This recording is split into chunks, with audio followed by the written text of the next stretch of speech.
People are complaining about it. All right. Your stream is live. So good night, one and all. I could call this the most anticipated show event tonight. Yeah, that's right. Welcome to the DeBrief TV show. I'm your host, Kimar Safri. I'm here with Kimar Stewart on my left. Oh, that'll be right on the TV. That'll be right if you No, look it's still at left. it. It's still left? They're right. Yeah. They're right. We also have the man is off tonight. Simon Allen. And we also have Jermaine Beckford. And tonight we have a rather interesting guest. Now we are asking everyone to share the link so that we all can see. Those that are waiting, they can see. And also, we always say it's always good when you share, because what it does is help us to be able to help you rather to know that when we are on live. So tonight's show is an exciting show. Everybody has been waiting for it. We really want you to share it. Share the link. You know who our guest is tonight. We want to have a discussion. We want to hear from you. We want to have the questions that you may have to feel to us as well. I just want you to give us 1 second. As usual, we're using technology. We have to share to some groups that are waiting. Link. That are waiting for us tonight to be able to hear what the show brings. We're asking you as well to share the link. I don't know. Well, numbers jumping fast, boy. We're asking you to share the link as well to as much person. We want to hear your questions. Our guest is here, and more than, where am I getting a watch party? I'm gonna get another watch party. I don't want a watch party.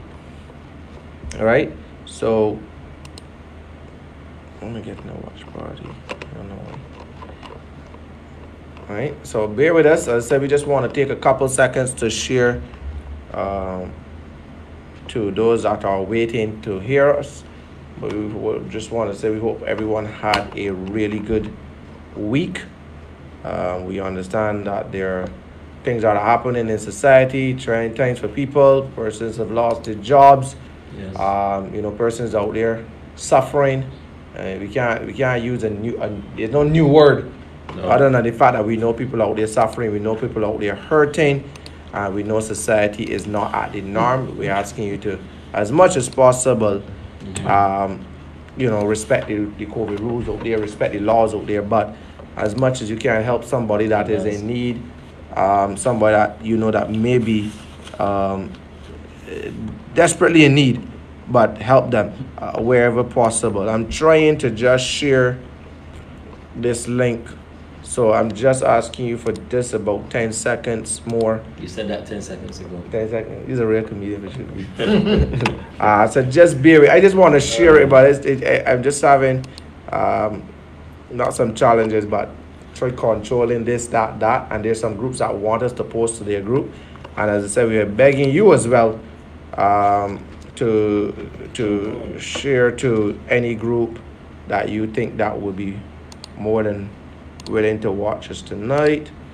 But yes, so we have, as we said, we would have had a really good, exciting guest to bring.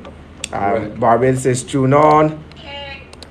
Barbados is tuned on to hear what we have to say tonight, to hear what our guests have to say as well. And we are happy to have you tuning in. We see numbers are jumping really, really fast. Yes, but we also want to say who our guest is, and say a special good night to Dr. Denis Lowe, who is a former member of Parliament, and also we would say he's a former member of the Ministry of, Former Minister, sorry. Let me just go back to my notes, because I'm trying to test the young brains. But it's not there. He actually held the first held the portfolio as Minister of Social Care, Consistency, Empowerment, and Urban Development when he became MP underneath the David Thompson-led administration, and then moved on to the Ministry of Environment and Drainage in 2011. and I think he would have served out that portfolio right up until the defeat, as they would call it, if I could use that word, in the public general elections in 2018. Mr. Lowe is obviously no stranger. He was a very outspoken member of parliament, one that you could have always hear, one that some people were very excited to hear speak, and had a way of rousing up the public, rather, or bringing some sort of energy to the political platform whenever he had the opportunity to speak. But we are always oftentimes glad that persons can take time out to speak with us, despite our different political affiliations, despite whatever. But we see ourselves as just a bunch of young guys that looking to bring conversation for persons to have, and we are always excited to bring these conversations, brings person whoever is available whenever we call them to come, and we are always mindful of that. So without further ado, we just want to welcome you, Dr. Denis Lowe, that's your title now, Dr. Denis Lowe, to our DeBrief TV show. And thank you for taking the invitation to be here with us today.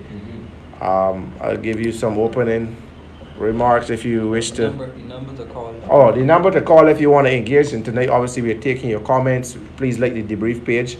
We're taking your comments. The number is 846-9912. 846-9912. That's WhatsApp. If you want to engage, we ask you to be very respectful when you're calling in. We will be cutting you if it is beyond what the show wants to bring. So we ask you to respect. We understand persons may have their views, and we respect your views and welcome your views, but we understand we have a duty as well to guests and to the other listening audience. So without holding up the show, Dr. Lowe, welcome. Thank you for taking the opportunity to be with us today. How are you, sir? I'm fine, and I want to thank you for inviting me. I was quite excited when I got the invitation. And as you know, I have not been doing a lot of public events, so it's a good time for me to come out and let the people know that I'm still here, full of energy, and perhaps full of youth, since I'm now lodged among such young gentlemen. But it's a pleasure, and it is always good to be able to put yourself in a position where you can respond to people's concerns or people's queries, and I'm looking forward to the program tonight. Thank you. Guys, you guys want to where to start? I think the best place to start would be to have an understanding of your tenure, at least to talk about your responsibilities, your portfolio, when you were in government, and what were the achievements and the challenges that you faced during your time in office? Well, remember that I started my ministerial life in the Ministry of Social Care, which was a new ministry at the time, configured by the late David Thompson, a leader that I admired and loved dearly. And we took over that portfolio in the midst of engineering a reform of the welfare department, and certainly trying to restructure our notions of social care as they related to our human capital, because we acknowledge that our human capital is our greatest asset, and we wanted to make sure that the safety net for these persons was safe, and that any disrepair, any advancement, any new ideas we would have been able to put in place. Now, we spent a considerable amount of time with the departments in that ministry Not only You could list which departments fell on the ministry at a given time. at the time it was welfare department. At the time it was the poverty alleviation fund. At the time it was the home health program, National Assistance Board. national assistance, all of those areas that are still pretty much intact, except for a few that have been reformed since we left the ministry. Of course, I was succeeded by then Minister Chris Sinclair, Yes. who was then succeeded by Minister Steve Blackett.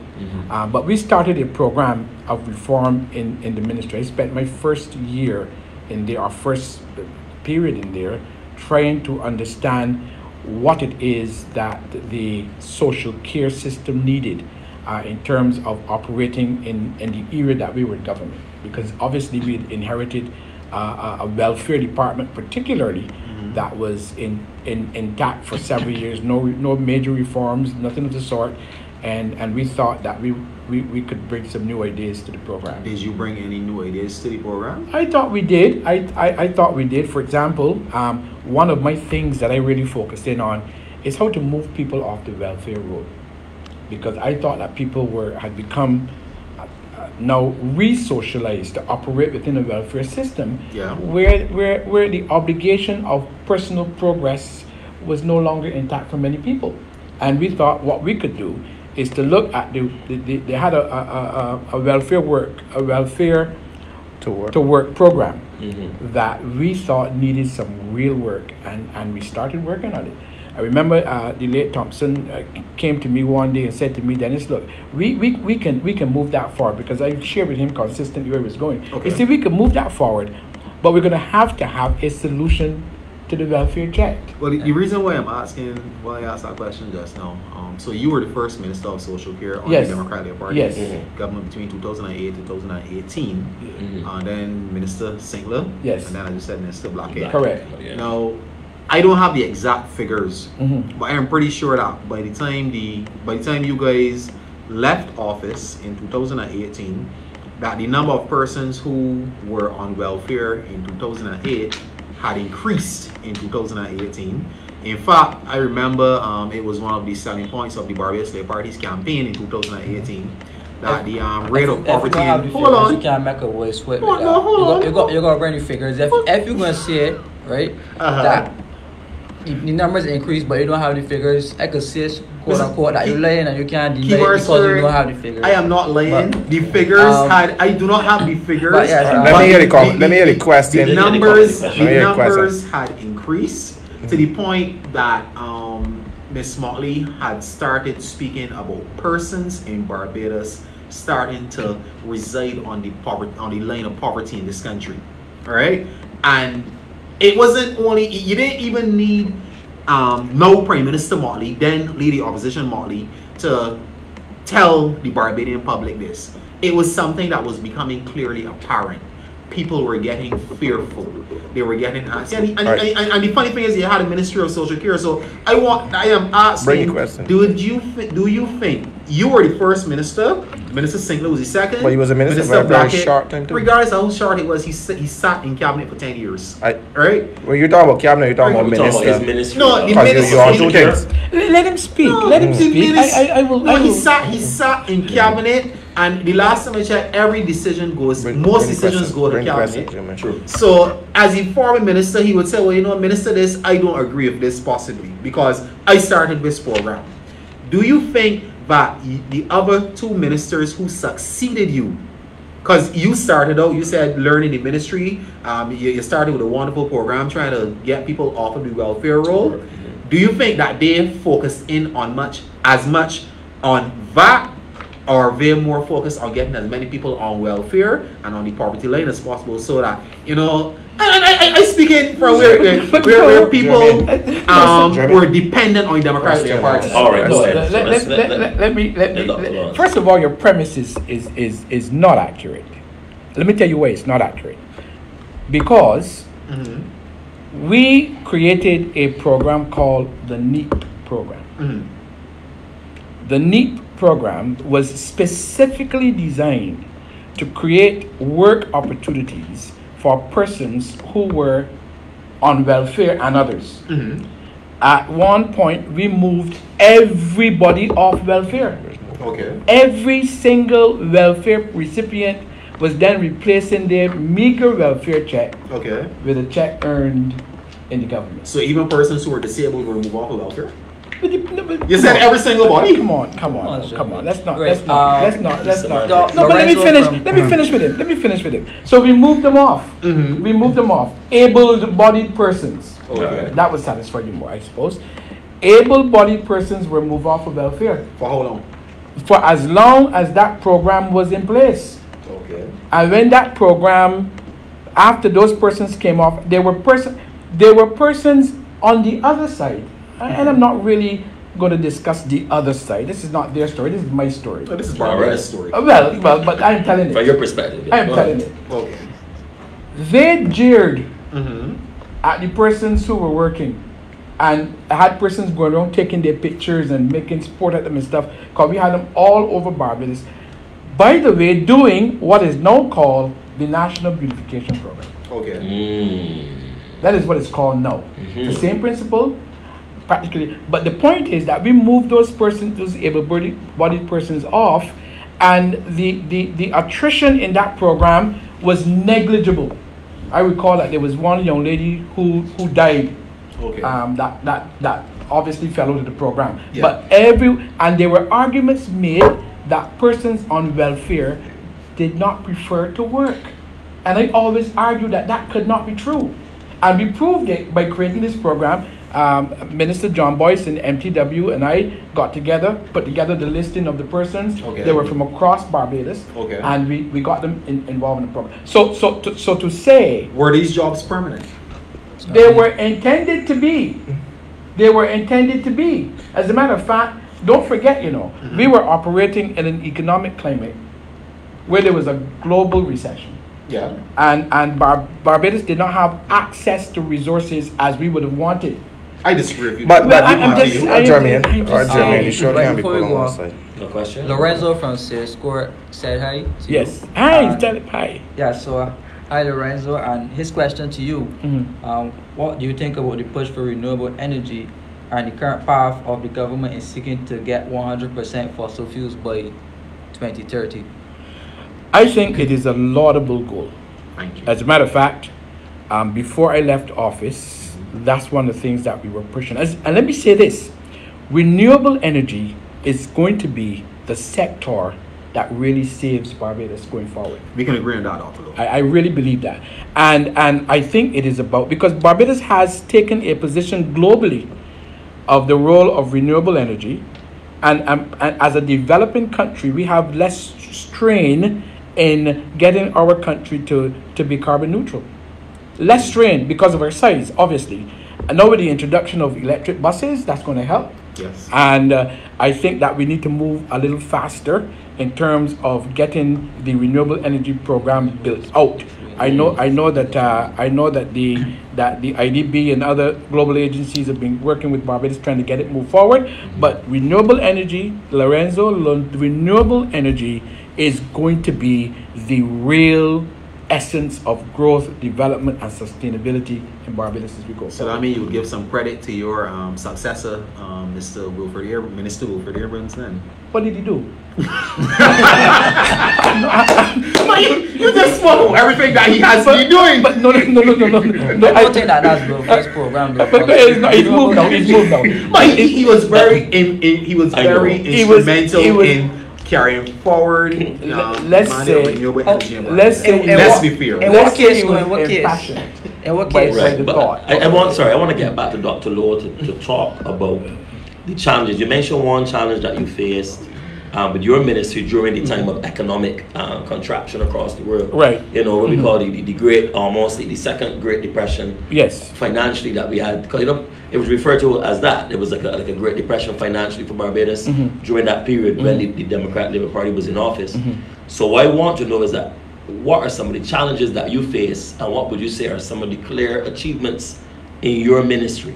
Because then or now? No, but then during your tenure. You mean during during the social care stint or during the No. entire? Well, probably should speak more about environment because Environment, you were there for we about spent 8 years, yeah, right? yeah. Right. Before you go on, I want to Yeah. just set a premise about the environment portfolio that you have. Mhm. So just want to read a short clip here. It Sure. says that Barbados is blessed with rare natural beauty and a unique physical environment. One of the major challenges of our age is to ensure that we preserve the physical environment of future generations. One premise would be to engage in vigorous a public education program to discourage illegal dumping of garbage and the improper disposal of old vehicles and appliances. Okay. Vigorously enforce laws against illegal dumping of garbage and introduce a national recycling program with the appropriate penalties and incentives to encourage residents to separate and recycle refuse. I glad you made here. We will introduce and enforce legislation that deals with occupation, acquisition, demolition, and removal of dilapidated structures. So you're reading what was done or what was proposed to be done? Last manifesto. That document is the DLP manifesto of To do 2018, right? a to-do list. Right. Yeah. No, the reason why I asked But that, hold on. sorry, The to-do list. What my challenge would be is you just read from the Democratic Labour Party manifesto several things to do. My question is, well, 8 years in as a minister, what has been done? Right, so that's And that's I think that is what that's that is what what I'm trying to get. we are get at. Hold on, don't utter it yet. Has any of those been done, or we are now proposing them after 8 years? And I want to add something quickly. You see all that you are mentioning there? There was one person in Barbados who was blocked by the Democratic Labour Party for the full 10 years from doing the project. No, Mr. Sherry. Mr. Sherry was one of the advocates. Which project? But B's Recycling, he had a shredder. That you see all the things that you just listed there. He would have been able to do everything. And it was publicly said in the quoted in the paper. So just So can I respond now? Go ahead, Yes. sir. I want you to respond. What you all heard Give him the me chance to say. respond, Give please. me a chance. Yes, please. Go ahead, sir. I should have walked with protection. You probably do. Probably have some. No. First of all, recall that the Ministry of the Environment was a new entity of the Barbados government Okay. when it came. The Ministry of the Environment. There used to be the Ministry of Housing and Lands and Environment tacked on. Okay. Thompson decided that he wanted a standalone ministry, and he wanted it defined in a manner that would tackle some of these challenges here. Okay. I didn't get to the bees issue. No problem. You speak. So when we started with a concept. That's all it was at the time, because it was largely undefined, and the Ministry of the Environment was often criticized as a location in the government where all officers did was to fly all over the world and they got nothing accomplished. And that was not true, because we had the biodiversity program, Harson's Caves, we had the drainage ministry, we had the water authority. Don't forget that. That was part of the portfolio too, the Barbados Water Authority at one point. Sewage too. Sewage issue too. Yes, we had the Sanitation Service Authority, Poor garbage collection. right? And leave him alone. He's playing with his toy. So which happens to be his brain, by the way. His brain. Oh, okay. They're off. So we had that. We had the botanical gardens. Yeah. And all, I think there were about 14 agencies On the environment. on the environment, right? Yeah. The main task that we set out to do was to define what we meant, not only locally and regionally, but globally, by the Ministry of the Environment. Yeah. The Environment Ministry, I succeeded Elizabeth Thompson as the previous minister that had environment under her portfolio. So what we did, we set out to define the ministry, to compartmentalize it appropriately, and to set up programs associated with each area. The Caves of Barbados had its own challenges and its own work to be done, and we had that to deal with. There was, and then there are the internal organs of the ministry that have to function as well. Like I said, we bring on the Neep Program. We brought on the Neep Program, which worked extremely well, in my view, for young Barbadians and for Barbados in general. And what we did immediately was to decide what was the foremost agenda for a Ministry of Environment, given the other things that we had to deal with. Given the other challenges that we dealt with: water, we dealt with drainage, we dealt with sewage, we dealt with the sanitation would have been under us too as well. And one of the first things we had to do when we came in was to build a new $21 million cell at Vaucluse, because there was no capacity to have new garbage up there. So we had to build something quickly when we came into office, which we did, and commissioned it almost immediately, and then that set off some of the challenges with garbage. But look, garbage is an issue that we have to talk about, because I heard you hinted something there about garbage collection. When we came into office, the last major crisis that the SSA had was when its truck count was down to 5. How many trucks did you leave when you left office? I left about 27 working trucks when I left. Is that accurate to what the papers would have think? Because when the Barbados Labour Party came in, it was recorded that it was 7. About 7 around there. It was a 1 digit. No, so I can tell you definitively that it was 21. That we were running on we do a daily count. When I was in the ministry, we did a daily count. They had to call in and report every day what was the count of trucks on the road. And in my time, it never got down under 10. But Minister, are you? In some cases here, somebody may be asking, are you counting other trucks that were owned by private haulers? No. Or you were counting owned by the SSA? The SSA fleet. So let me answer that. Let me answer the thing. That program came into place when the strain of the SSA became so taxing that we thought, rather than running the other trucks down the drain, let's bring a private haulage program, which is still in place, by the way, in spite of the fact that the government has brought in a set of new trucks. So, but if you're saying 27 trucks were on the road, yet Barbados had a serious decline in the garbage collection, but of the waste haulers, but if you bring in waste haulers, then you're trying to tell me then you had an average of about 40-something trucks on the road. No. Between the waste haulers and SSA, how much? But we speaking specifically on there weren't that many SSA trucks. No, so the SSA, if you're saying SSA had 22, he said they had 21. Right. Why then bring in waste haulers in addition to the 22 trucks, and Barbados now have how much? Well, they brought in what? 7, then they brought in 22 or something like that. No, I mean Barbados has an average now of probably the same 22 trucks. But for proper garbage collection service in Barbados on a daily basis, you need a minimum of 35 trucks. Is that correct? Correct. Right. So did you put between the 22? You're just saying you need shy off of what? 8 more trucks, 40 more trucks to build up the numbers. Was that the reason for the program? The reason for the program was that there was a consistent escalation of garbage production in Barbados. And you must understand that with the growth of the housing stock in Barbados, obviously you're going to generate more garbage. But not only that, the consumption patterns of Barbados was driven towards packaged foods and goods and so on, so that more garbage was coming in the island as a part of the consumption satisfaction of the public. So what's your greatest? But wait a minute, you have to let me finish the statement so that that the thought is complete. So here you have this issue. You have a growth in the housing stock. You had new houses all over Barbados, and you know that under that period that there was a proliferation of housing provision for Barbadians all over the place. We know that cannot be denied. But this is fact. It is a fact.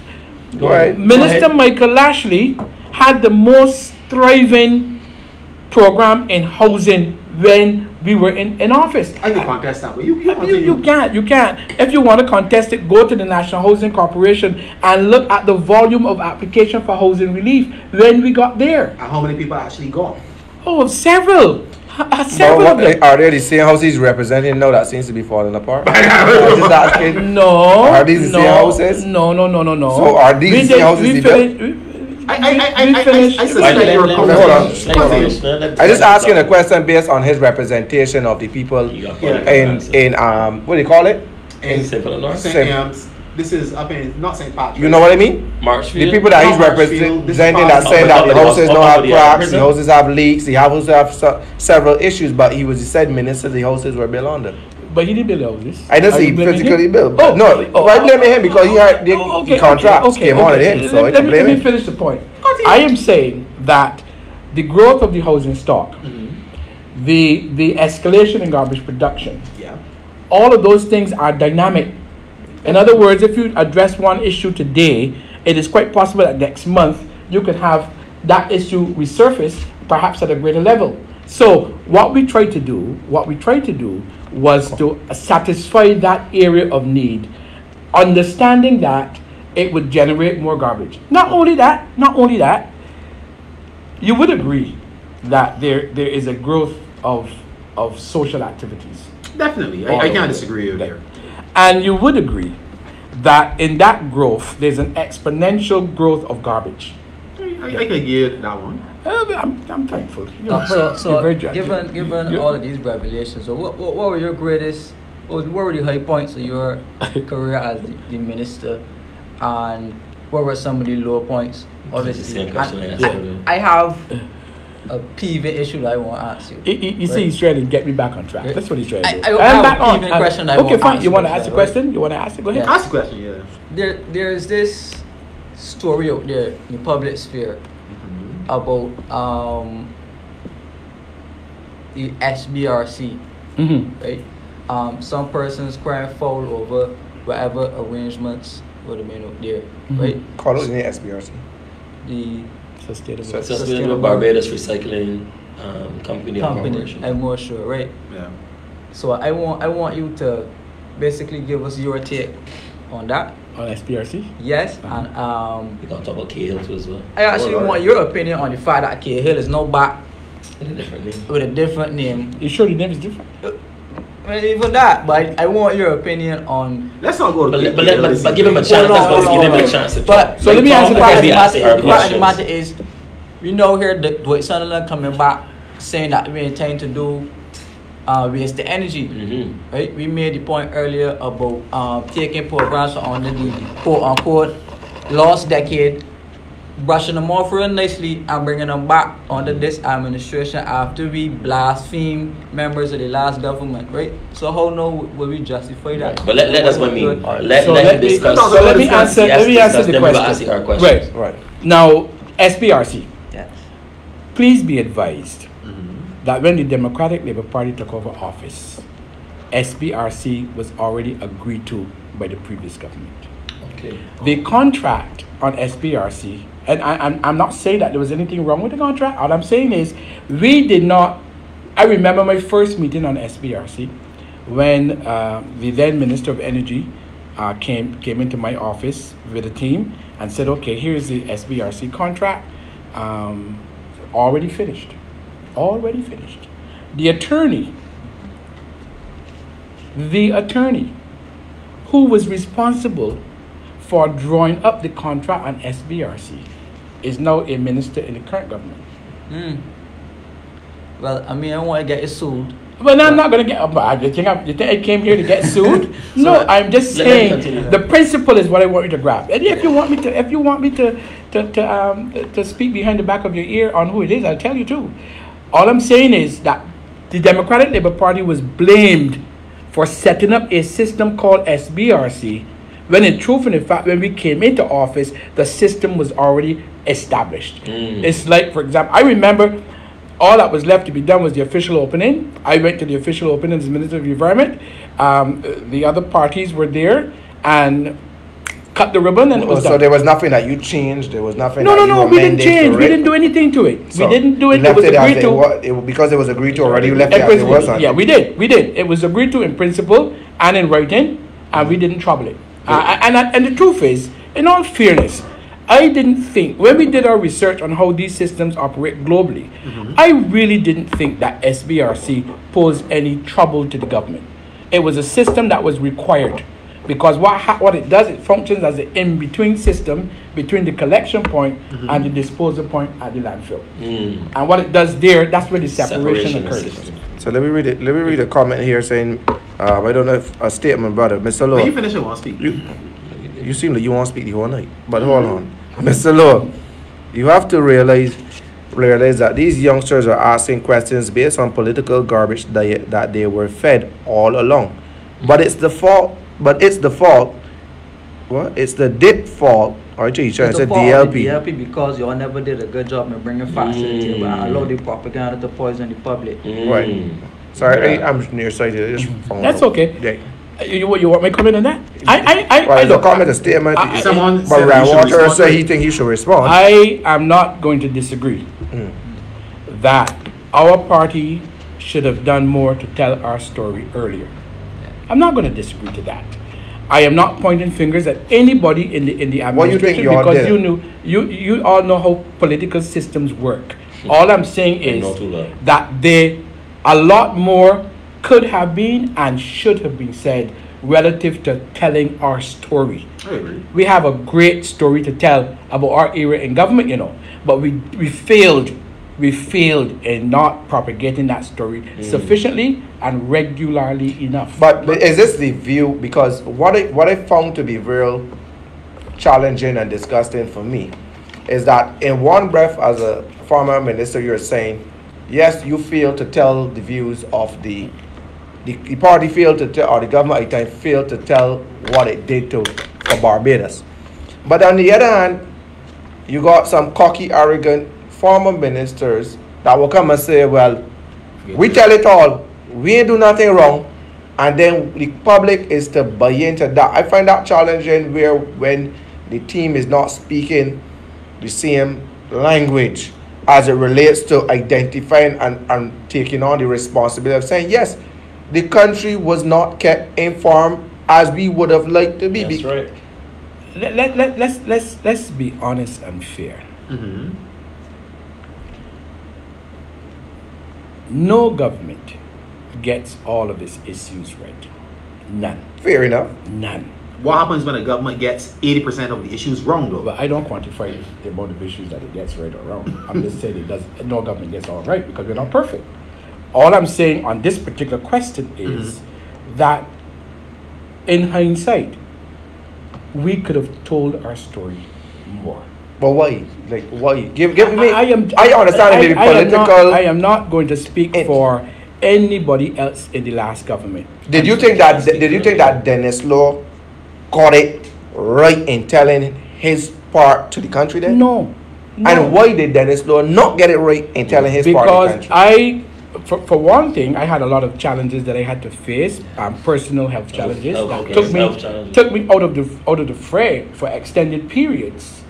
But notwithstanding that, I think that the way government works is that sometimes ministers get so caught up with the non-political issues, the administration of government, that ministers sometimes fail to remember that they have to get up there and they have to tell the story to the general public, not just the constituency. That's right. Dr. Lowe, it is very interesting that you... Somebody said, just give me this comment. Somebody said, don't tell a story. Show me the result of this story. Tangible, progressive results. The DLP stood Barbados still for almost 10 years, and this was very evident. We want to get back to what he was saying. So what I want to say here, right? I understand. I want you to ask some questions. I'm asking some questions. You're speaking about the story of the Democratic Labour Party and the story that you should have told in 10 years. 10 years. He's more speaking on his story. Well, 10 years and 3 months that you held on to power. Right, and I put in that 3 months to purpose. I understand. Right, but would I be incorrect to say that when around 2018, the beginning of 2018, Barbadians were more fearful of the Democratic Labour Party remaining in power than anything else? Would I be incorrect in saying so? I don't know. I never did it. I never quantified. That's part of the propaganda that I never did that because I'm telling you now that if you really look at it today. You'd realize that they were not that fearful of the Democratic Labour Party. People, listen, people wanted change. Political cycles are about changes. Okay, good. But what people must also understand that there is that change and progress are different. Agree. Good. You can get all the change you want, but when you measure the progress, the progress is not commensurate with the call for change. Well, Dr. Lowe, don't take you off of that. Don't take you off of that comment, because one of the comments I find, whether may challenge you on that one. Barbadians generally ask for change when something is not happening. Everybody does. And we find that in St. Vincent, we have a prime minister, that has decades in as a prime minister. Is he gaining right? a decade now? So while we may ask for change, there is a reason. For example, the Mayor Motley-led administration now could possibly see this election is in, the one coming and one after.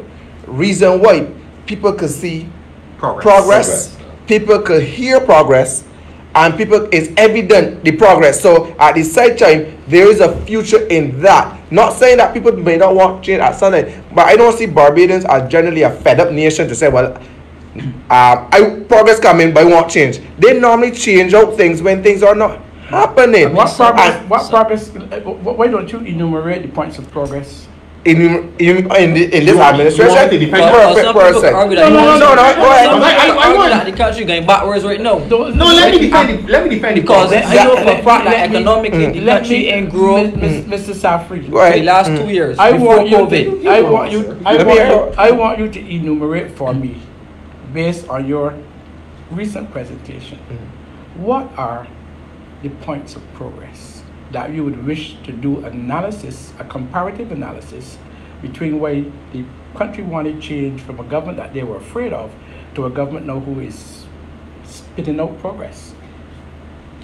I will respond. Man, let him speak. No, I can defend myself. You let him speak. I would say first of all, the party starting a progress of one, where the Democratic Party failed in the sense communication. Simple, but it's progress. Okay. Not only that, a lot of in terms of the sewage, in terms of the bus. What happened to the sewage? It got off. Funny enough, it got off the street after the election was won. So Dr. Lowe, that is placed in the greenhouse. Hello. Tell me what happened to the sewage. And kill. We're talking about progress, you know. We're not talking about incidents of apparent success. We're talking about progress. How does it become incident of apparent success? No, you don't ask me your question. I asked you the question. No, but when you said sewage, why was sewage cleaned up off the street? Now, evident. People talking about evident. Why was sewage removed off the street after government won? Why couldn't it be removed under the DLP administration? Where's the sewage now? May I ask? You tell me. In the greenhouse swamp. You tell me. Is there evidence? I remember seeing it in the sea, and then minister I can remember in that the sea. there was plans to have some type of injection. You could correct me if I'm wrong. Please. Injection wells that are So did anybody? Is it the desalination plant that they built for it? The who? Is it the plant that they built? Isn't that to house it? You mean the sewage treatment plant? Yeah. No, the one that was brought down that they rebuilt. They rebuilt it. Which one they rebuilt in town? But it's working, right? It wasn't working before.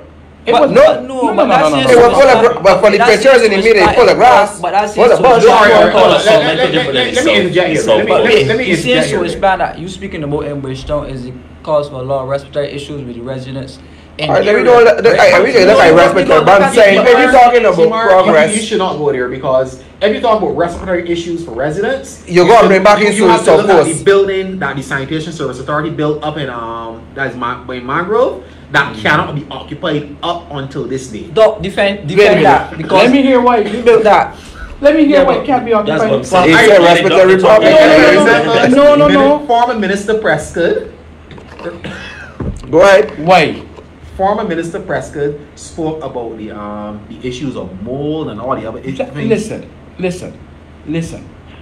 When we demitted office, that building was proper for occupation. just before we left office, there were decisions taken by the administration at the Sanitation Service Authority to change over the carpeting to tiling. This Vaucluse you're referring to, right? This is the beautiful building at Vaucluse that they say can't be Beautiful. Let's talk about it. Let's talk about it. But it's empty because the government has failed to put its occupants in there.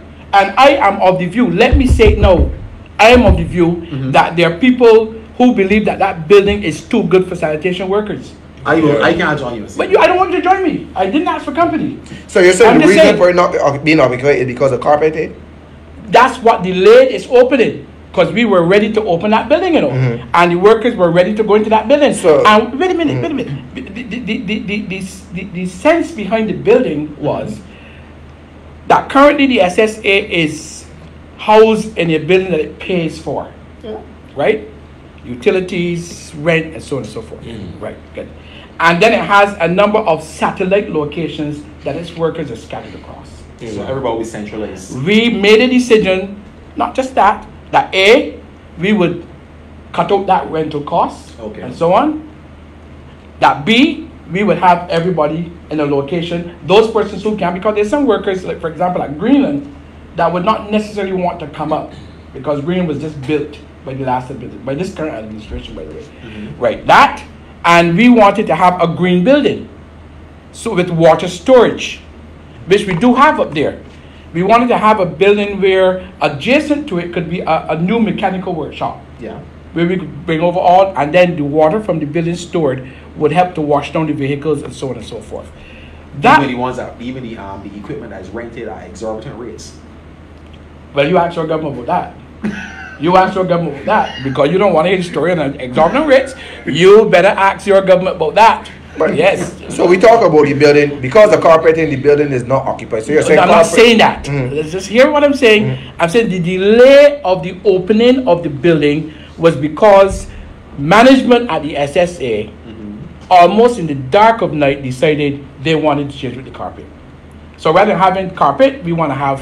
That would have been thousands of dollars. I know that. In replacing carpet. I mean, to carpet my building alone, just one floor is almost $35,000. That's as big as our building. But sir, I know that. So I'm glad you determined. So who determined the carpet? You chose carpet. You chose the. I had no choice in those things. I just asking. No. No. It's but how can it? But the question is communication again. But I find it that the Ministry of Environment, which is in charge of EPD, would make a silly mistake by putting in carpet and they did not make a silly mistake. It wasn't a mistake, sir? No, not in my view. No, because who determined the features of the building? The administration, not the minister, you know.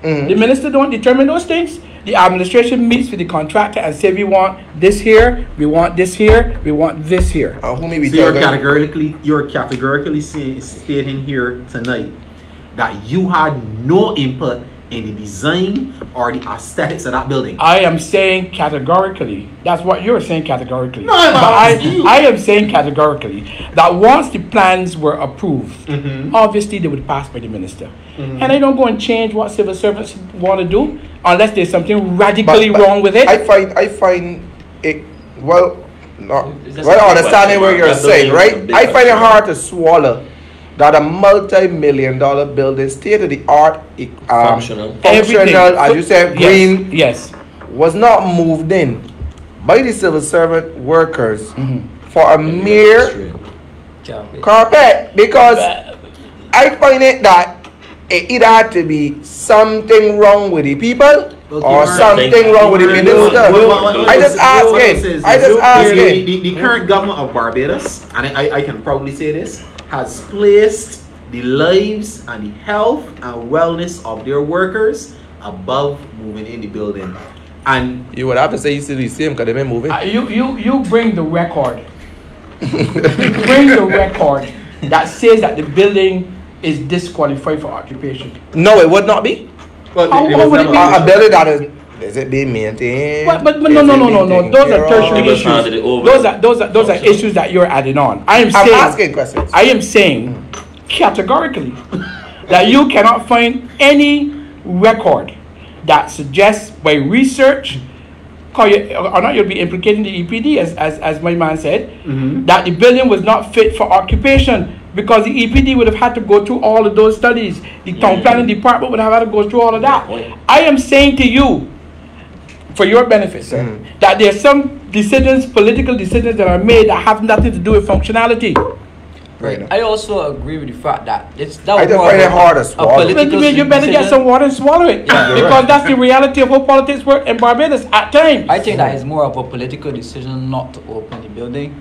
Not necessarily anything to do with functionality. Right. Also, this government said that when they came in, they were going to focus on not necessarily a ministry of maintenance of buildings, but something along the lines. They had a ministry of maintenance. Right, so if it is that we're focusing on that, what's the big hard thing about if the building has some issues in it, what's the big hard thing about getting it cleaned up and ready for the I'm just saying, if the issue of carpet is carpeting still the issue today? You're missing the point. The carpeting was the issue that delayed the opening of the building. Was the issue today? I don't know, I'm not in government. The building. Ask him. Listen, I can only tell you based on the public echoes of ministers of this current government and some civil servants that the building simply is not fit for purpose right now. Why not? You can't give me that. So you have to bring. Minister, Dr. Lowe, we can't answer just like you. But the problem about Maybe you can answer that question. But the problem about Barbados isn't fit for purpose either, because the parliament. But it was the government took the initiative. Do you relocate? want to go around Barbados and look to see where civil servants are housed? But I would have to blame the Democratic Labour Party. Listen, no, I would have to blame. This got lay at the feet of previous. And the building that you hold on, Jermaine. This would have to be at the feet of the building. No, it was not. Jermaine, bring the evidence. Listen, this would probably be at the feet of previous administration BLP, previous administration DLP. That is a fact. No, I have been to a lot of buildings in Barbados. Barbados is under maintenance when it comes to buildings. That's a fact. And there's no. I've written a maintenance paper in this country that said, listen, there should be companies contracted to do maintenance work in this medium. That has nothing to do with government. You know when government stopped maintaining buildings in this country? In 1975. But you can't even say 1975. It could have gone back before. The then Prime Minister Earl Walton Barrell, he removed, because there was once a 10% maintenance fee in government's budget for those buildings, and government stopped maintaining the buildings. 1975. From 1975. When did the DLP the main office there? 1976. And what happened after that? Don't worry about that. I don't understand this. No, you got to be fair, though. But no, I'm just saying. Anyway, we got some more questions. I want to carry back the narrative or the discussion we just had to the challenges and some of the achievements. You mentioned the building of Vaucluse, and for the record, too, during your tenure as Minister of Environment, you were responsible for the purchase of garbage trucks as well? Correct. How many garbage trucks were purchased during your tenure? I believe we purchased in total about 15 trucks. 15 garbage trucks. Yeah. And you said that you wanted to have a fleet of 45. We did. That was our intention. Well, this is stated in the news. No, it says that.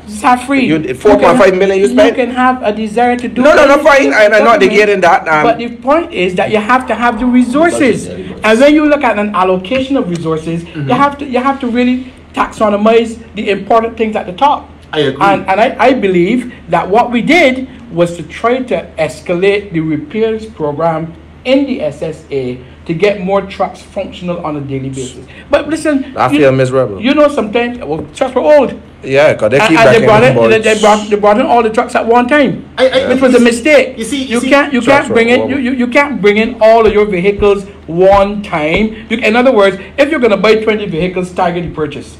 Because what's currently happening now? Because what you want to make sure is that precisely, and that is what was happening at the SSA. My challenge with what you were saying, though, because you just said that you brought in that the Democratic Labour Party over a period of 10 years purchased 15 garbage trucks. It may be more than that. I can't give you the exact. So now you said it may be more. It may be more. It may be more. I don't have a script before. Right. But my challenge is, in the Barbados Labour Party manifesto of 2018, There were mission critical issues.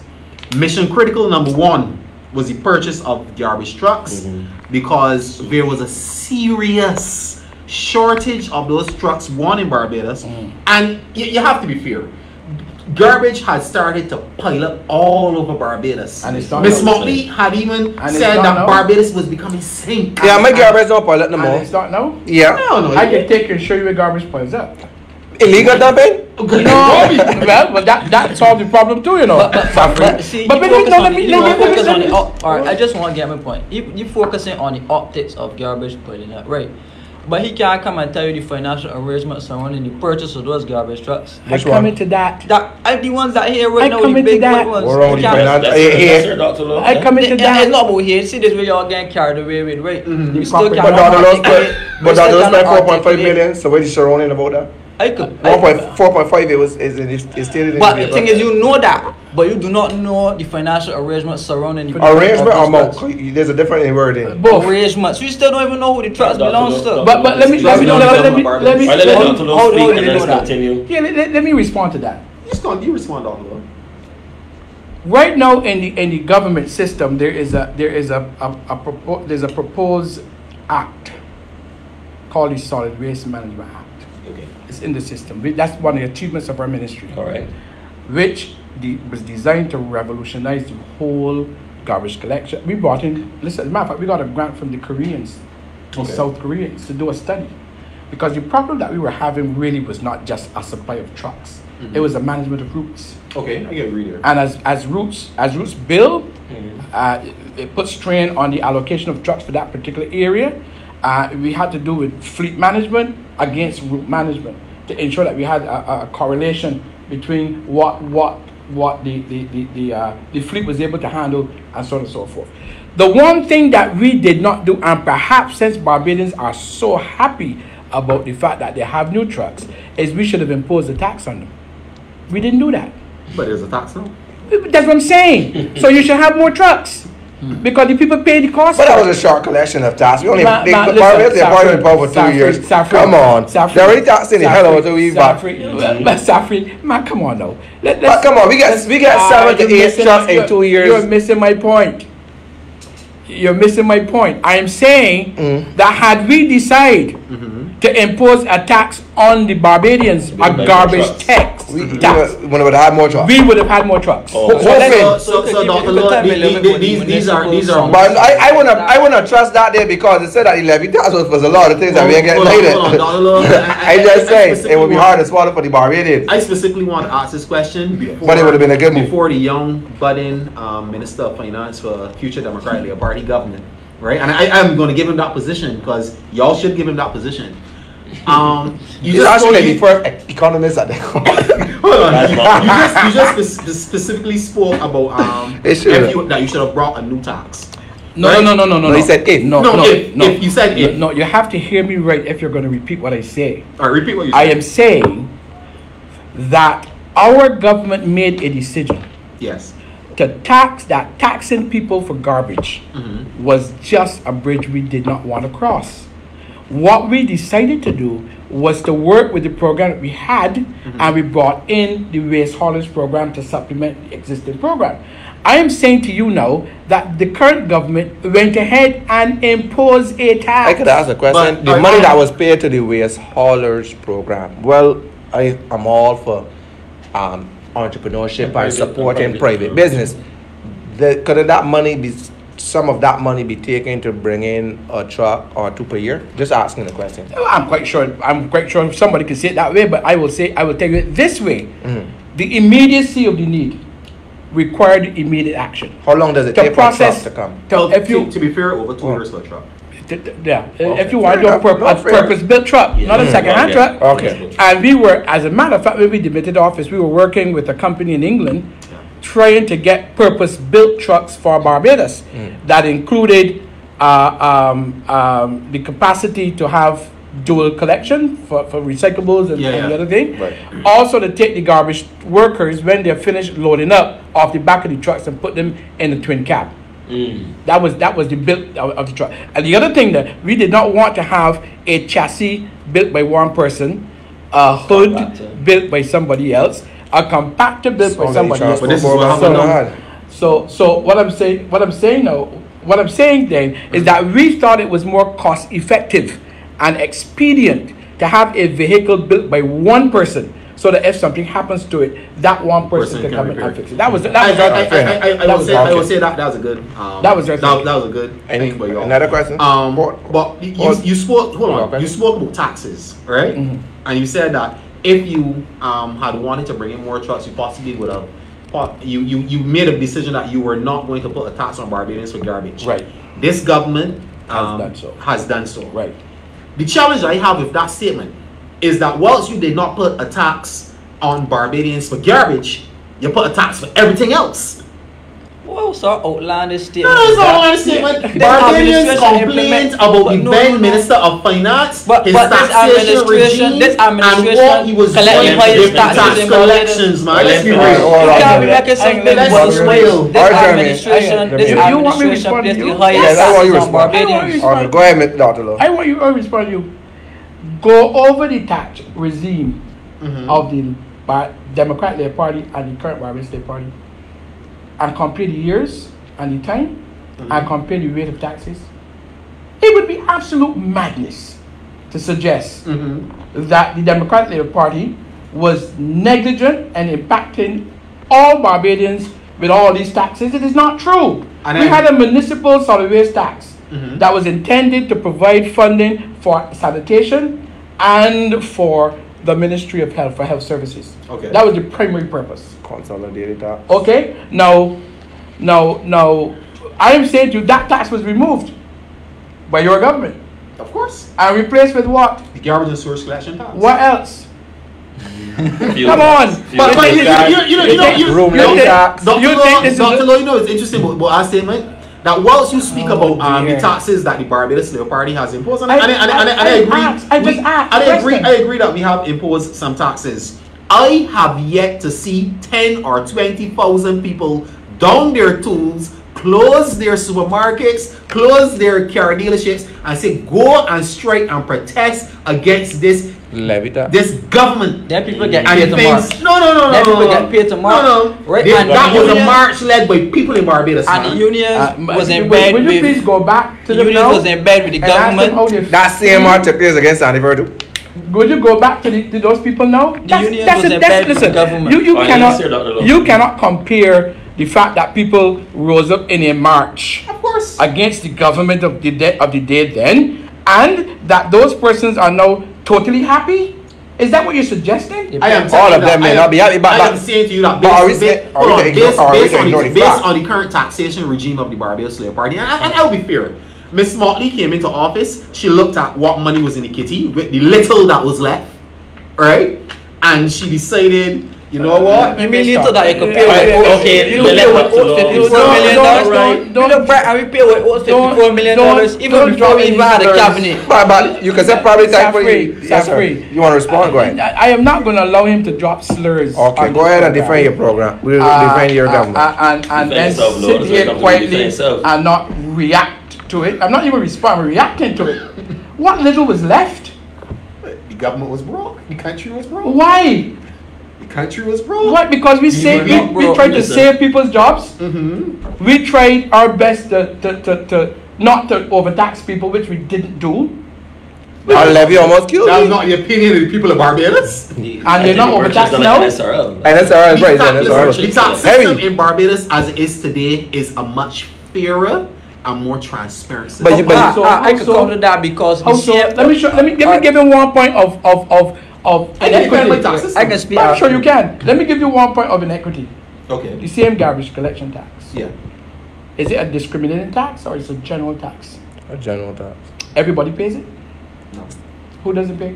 Persons that don't have water connected to their house. It's some crazy, Jeremy. Everybody pays it. Regardless. Go ahead, but everybody pays it. Go ahead. No, he's trying to slither his way out of this, but that gate is closed. Listen to me, son. Let me say this to you. That today's tax burden in Barbados is not only heavy, and the government has to do what it has to do. Don't misunderstand. That my view is that the government run the country. And they're doing a wonderful job. That is your opinion. Let them run the country. we are not going to harass them out of office as they try to do us. We're going to let them run the country. They harass you guys. Harass people that are doing a good job. Wait a minute. Now, how you meaning? Well, I got some people that would harass you, and you seem to be a quite intelligent man. Seeming is right. You seem to be. Simon wants me to get on. So if a little was left, a little was left because we tried to maximize what we had and minimize putting any further strain on the public of Barbados, on the taxpayers. So that would include printing of money to minimize the load on the country? I responded to his question. If you know something about printing money, you better say so. But no, I mean, they said that the government print money. It is said by whom? By the public. So what? Pay a civil service. So I'm just saying, is the current government printing money? I don't know. Yeah. The current government passed legislation know. that we should not be printing money. But The current government passed legislation too that it would not touch civil servants' salaries. But they haven't. They haven't. It's called the optional savings. Optional. It's called the You think that Barbadians went to sleep one night and got up with corn in their nose? But it's optional. Come on. At the beginning, you could say to the government, I don't want my money taken out. And as the government technical advisor on economics has said, who's that? Dr. Kenneth Greenwich. That's that one. Well, he's immediately compare Mossad and Mask. Right. But as he has so eloquently stated, it is a maneuver more or less where you can show that your books are being balanced. But listen, but my own books ain't balanced though. But everyone's that brings something into question. But just a second. That raises another issue. Yeah. And in all seriousness though, if this government decided that it would raise taxes to cover costs for services, and our government decided at the time that the burden was just too heavy for Barbadians to bear, we may have suffered as a consequence of that view, but that was our position, because we knew that to further tax Barbadians would have been a bridge too far to cross, and we didn't. And I'm saying to you that with all of the taxes that your government has either relieved or imposed. Yeah. Don't forget that, they either relieved some of them. He brought some taxes, yes. Let us a fairer tax system. Let us be real, my friend. Yes. Do you think that the few pennies that we're scraping in from those taxes now should be used to expend on exorbitant salaries for people and consultancies? And do you think it should? Just a question. No, it's interesting you spoke about exorbitant salaries for people and consultancies, right? The Democratic Party had your fair share of consultants too. So don't go there. But the context. But one of the things I like to watch is that underneath the Democratic Labour Party, well, you did had a high number of consultants. Probably more than the probably still more than the Barbados Labour Party at this time. One of the challenges I find though is that it seemed to have been a bunch, not all, of consultants that were ineffective.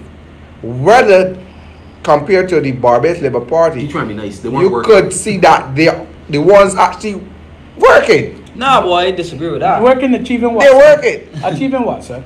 Well, I mean, we were dropping in for a reserve and something got the achievement there. We had to shop. We improved that. Our debt, right? To GDP? The GDP has fallen. Remember, it fell to 117. How much it was on when the Democratic Because the government just decided that they may pay back people the money, I would just swipe it right off. They didn't decide that they were paying. They were negotiating deals. No. The government owed the central bank over $1 billion. Which government? This one. This government can't. Let me rephrase. Add to it context. Yes, but wait. He spoke about the debt to GDP. But you can't say this government alone. Okay. Let me rephrase. All right, rephrase. When the government came in, the point that you made about the debt to GDP coming down, it's just that the government decided that we are not paying our bills. So when you swipe the money off of the books, automatically the ratio gets dropped. The government didn't decide overnight that they're not paying their bills. The government got up and said, listen, we have a lot of debt which is unsustainable. It had to be renegotiated. The government owes the central bank $1 billion right now. They engaged the central bank of Barbados. They engaged the external creditors. And they engaged the internal bondholders. Look at it, right? So the government owes more people right now that ever. So what about the program that Chris Sinclair did for the bonds that didn't get paid back? They didn't want people to? What are you talking about? From the bonds for the government bonds. Are you talking about government owned people or whatever? Get paid back. The bonds that we had to spend the bonds over a longer year period. Yeah, but there's something wrong with that. Well, the people wanted returns yesterday. If you have a pay schedule and your economic circumstances do not allow you to honor that schedule, to me it is much more moral. It didn't seem they would honor it from the beginning. Let me finish. No, don't say that. Brandon and Antoine, good night, sir. You seem to be on me like white like rice all night. Right. Don't forget the written off the VAT and the income tax and all that. But let me finish this point. Let me go ahead. There's a difference between saying, look, we can't pay you in 10 weeks, we can pay you in 20. Versus saying, man, we ain't paying you no money. Understood, but in the risk analysis, it would have to show if a black government seeking to get fund, more than likely the payment plan will have to be longer than the 10 weeks. But because they didn't have it. I mean, in risk analysis. At the time of the borrowing, I'm saying, if at the time of the borrowing, your forecast suggested that you could manage this amount of payment in this amount of time, but then over the period, things change as things were changing rapidly. Correct. So that's what I'm saying. In the risk analysis, and I mean, they do quite a bit when they have to look at the funding, how to spend.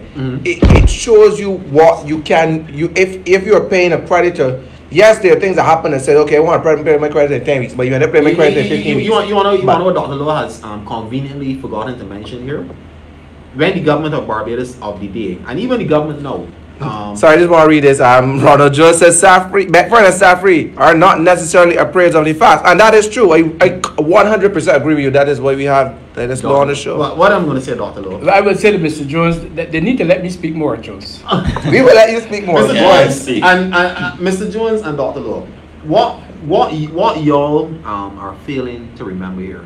And I want to say this with the comfort of my friend Mr. Stewart as well. When the Democratic Labour Party of the day went to borrow money on the external market or the internal market, the first thing that most creditors will look at are the actual ratings of the country. And if I remember correctly, the then Minister of Finance, Mr. Christopher Sinclair, under his tenure, he suffered 23 dehumanizing downgrades. And these downgrades were so, downgrading? Look, I'll be fair, right? If there's one thing that Frandel Stewart could have done to instill some confidence in Barbadians, and I will say this openly on this program, fire Chris Sinclair. Alright, well, I agree that that is your view. Optics. It is true. But you wait. Sinclair shouldn't be fired. Alright. No, you wait a minute. On the spot. Yeah, let me go on this one. Let me go on this one. Like, I will defend Chris Sinclair. Let me tell you why. Because Chris Sinclair ran the Ministry of Finance under the most difficult circumstances in the history of Barbados. He learned on the job. No, let's face that. His comment. No, so when we're talking about when you're trying to do an analysis on his performance, put it in context. The downgrades was not because Chris Sinclair was misspending the government's money. The downgrade was because that the global circumstances forced those kinds of adjustments on Barbados. But that's what it is. Is it also not true that senior civil servants complained that the then Minister of Finance, Christopher Sinclair, did not take their advice on anything? I want to correct some misinformation right here. Right. We spoke about the downgrades. Yes, the downgrades occurred. I want you to defend them now. Go ahead, keep on. Yes, the downgrades occurred. But we paid all our bills up until this government came in and then defaulted on our debt payments, which caused a massive ripple effect to our economy, which we're still paying for right now, right? So at the end of the day, it's okay to got downgrades and still be on track in terms of the debt payments. But it makes borrowing higher. But you could, if you could afford to toss, you can't just toss it through the door by saying yes. No, but if you could afford, afford to pay, right? But the fact that you default in the first time in the history of Barbados, just goes on your record and it don't come off. So you will continue to pay for that with a country that has been getting IMF approval. You will continue to pay for that mistake for years on, right? The cost of borrowing will go up and up, right? And then you're speaking about the IMF. We got over $1 billion debt bill with the IMF that we got to pay back through taxes because we don't earn much. We don't earn much revenue in Barbados. On top of that, we have the COVID problem going on right now. So I still ain't taking the point. What I'm going to say to you, and I will say this to Dr. Lowe as well. You are criticizing the Barbados Labour Party for coming into office. And they had the money to pay it. Hold on. And defaulting on the debt. First time in history of Barbados. And I will admit, we did. But here it is. If the Barbados Labour Party did not default on the debt at that given time and went about the road of restructuring the debt of Barbados, you see this current pandemic COVID that we're going through and the way how this government is now being able to steer us to the path of light once again, we would not have that leg room. So you have to give the current finance team in Barbados, in the Ministry of Finance, in the government of Barbados, in the Ministry of Finance, a huge round of applause for the admirable job that they're doing. They should get more than a round of applause. They should be endowed with the capacity to plant money trees all over Barbados. That's not a bad idea. With the size of them and the cost of them, they should be spitting out money like But is the cost of them, I think people are still seeing results. And that is the challenging that. Yes, some Barbadians have complained about the large cabinet and what's not. But oftentimes we're still. It's not irrelevant. I mean, people's view are never irrelevant.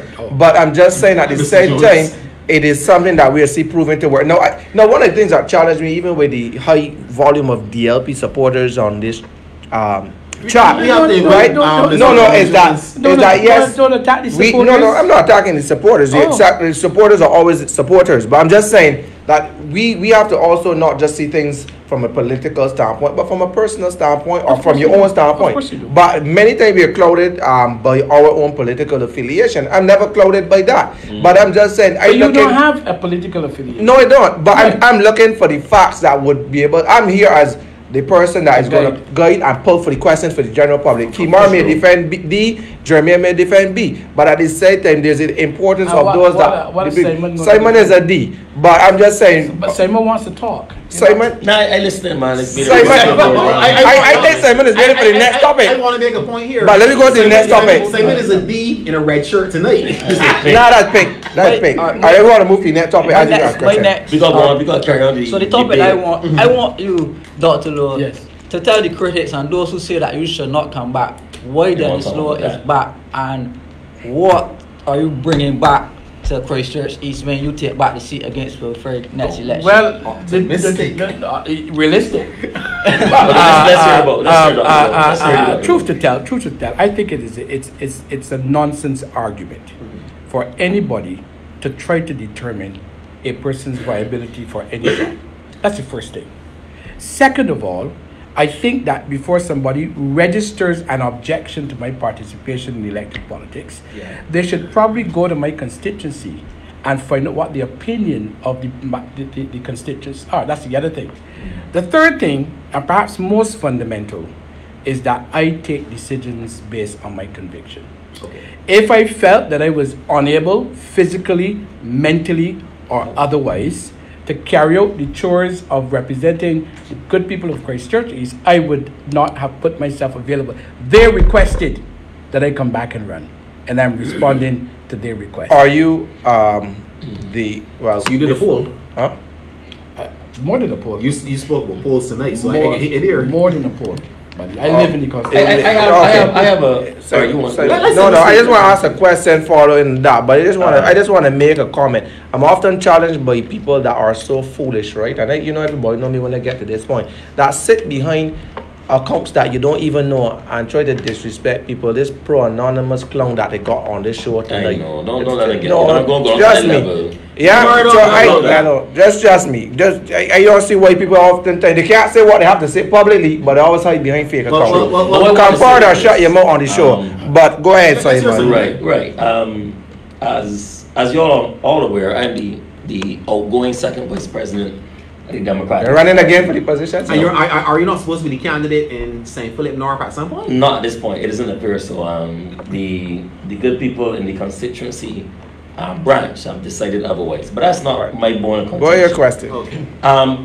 What I'm looking at really is basically I have always been talking about a new look Democratic Labour Party, because I think that one of the things that the public may have wanted to see coming out of this period of transition, because we had a crushing defeat. My question for you, Dr. Lowe, how is the Democratic Labour Party, with you and some of the others who may want to run back, be able to attract new persons to the party? We know already that we cannot win an election just based on our own voting base. We can't do it. We can't do it. We need to appeal to new voters. We need to get back those voters that we lost since 2018. How do you envisage your team coming back to, because I know it won't just only be you, coming back to restore confidence in the Democratic Labour Party? When you say it's not only be him, explain. Well, I think it's quite obvious by now. There may be others. Let's say so. Yeah. For his benefit. Correct. So how do you think this will resonate with the public based on what would have happened in 2018? Or do you think 2018 election was just an anomaly and that people might more vote according to personalities as opposed to leadership? Some people say the last election was a election based on like a referendum on leadership. What are your views on that? My view, first of all, let me say this.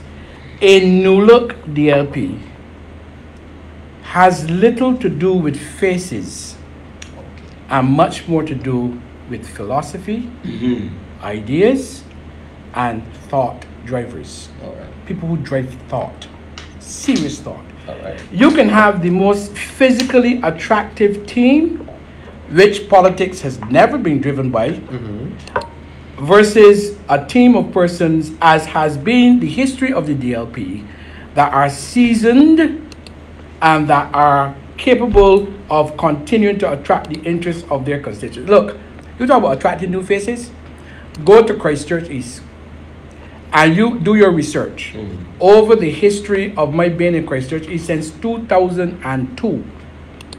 Christchurch East has persistently attracted the most young people in a branch in the DLP. There's a reason for that. There's a reason for that. And the reason is that you have, look, a political base is not built with who's there, it's built by who's brought. Yes. A base.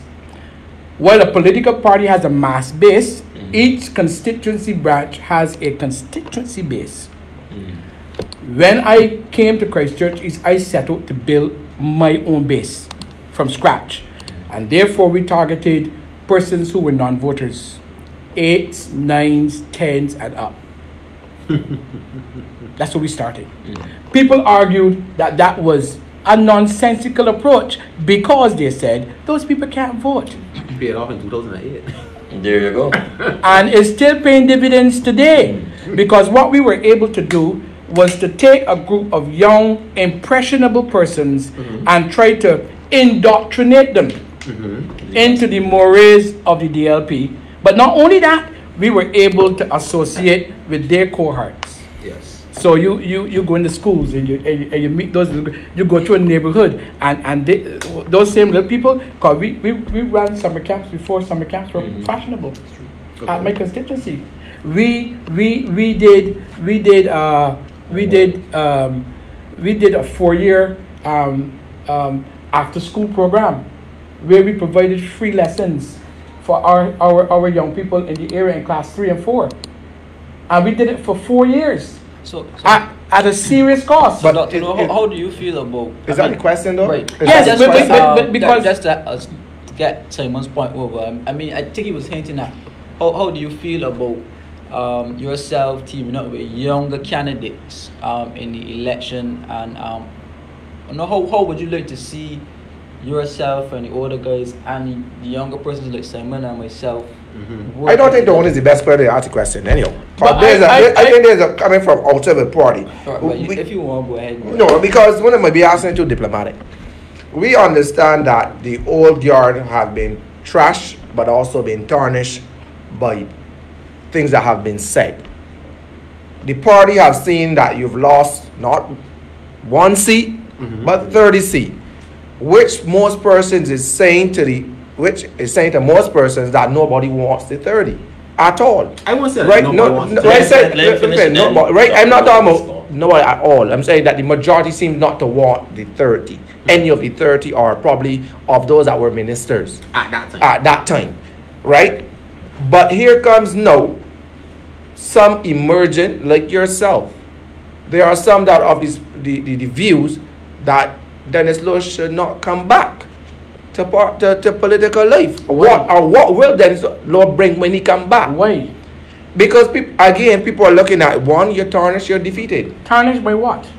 by whatever speculation would have been flurrying around in Speculations further about May Monty. Speculations Fair enough. flow around about George Payne, about all of the other politicians who came back True. at senior level and won their seats. Let's don't reduce a political outcome to some notion that people are on these. Barrow was beaten. And people claim that chased out of the country and came back and ran. But Dr. Lowe, Fair there's a enough. difference between Barrow being beaten and the Barbados Labour Party being beaten in 2008 and the beating that the Democratic Labour Party endured in 2018. Because you got 22.5% of the votes, to the point that the person who is now challenging Mrs. DePisa to be the president of the Democratic Labour Party, and who I assume you are looking to take into the next general election as the party leader, he won 2 single boxes in the constituency of St. John. He had one task. Win St. John, he couldn't even do that. Listen So why would you elect him as the president? I know that he was a fair politician. But he asked the question not how he wanted it. I go back to the point about working with about the younger candidates Having a chance, an opportunity. having the opportunity to run in seats and not having the possibilities of being elected to government. Part of my challenge for observing the DLP last time, right? I didn't see much in terms of age range, right? Yeah. I didn't see much candidates within the lower age range brackets, right? No. So, We had Nicholas Ali. but still, Yeah, Nicholas, yeah. Yeah, Right, but but What is the point? Bring the point to me. right. So my point is, I want your take, your opinion about working with younger candidates for the future.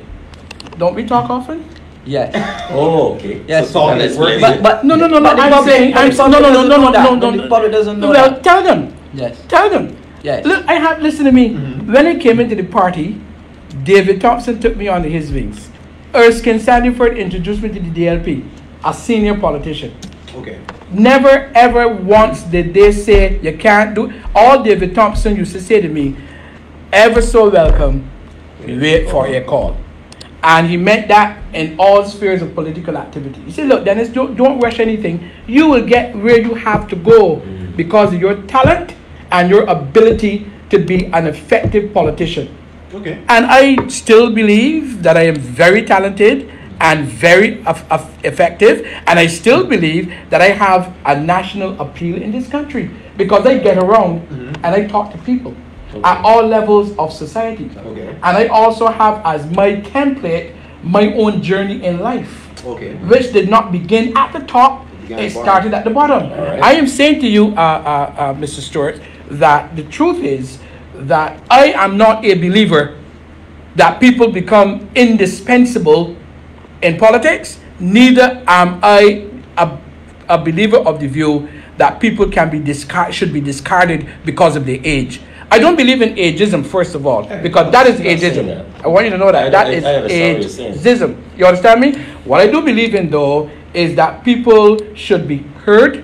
People's worth should be estimated in a more scientific way. Yeah. I don't believe qualitative, by the way. Right. I don't believe that any pundit or any so-called scientist can tell me political or otherwise, could be social scientists. You know, Peter Wickham might have a view. Well, that's Peter Wickham's view, and this is a democracy. But if the people is speaking through the numbers, I keep saying, what numbers? let's say there's a census or what consensus, whatever this poll done, and people speak through. Hold on, people speak through these. Hold on, and people speak through these. Isn't that the people's view or the indication that persons may not want a particular person or persons may not want? Dr. Lowe, If you want to, if you want to do a poll of a person's viability. Not viability. Well, it is people wanting. No, but they want to do a poll on a person's viability, whether they're suitable, whether they're able, and so on and so forth. I suggest to them, go in the constituency where the person has expressed an interest and ask the voters whether or not that person is a desirable candidate. And if the people say yes, what are you going to do? Because that's what candidates are chosen. But if they say no, what are you going to do? If they say, if Christ he said to me, man, listen, no, we don't want you back. You think I would go? But is it the view? I have the view that I just want to follow up, Jeremy. Hold on. Can you list some of your achievements? Jeremy, I don't want to get there yet. Ministry of Environment. I want to hear what you would consider as your greatest achievements in Research East. Oh dear. Right? And I want to know, how do you think those achievements have transformed that constituency? Oh my! You have a what? Done 10 hours? No, I'm serious. But before you answer the question, he's taking your time now. No, I just wanted, because I was trying to follow up on that question before he changes the whole thing.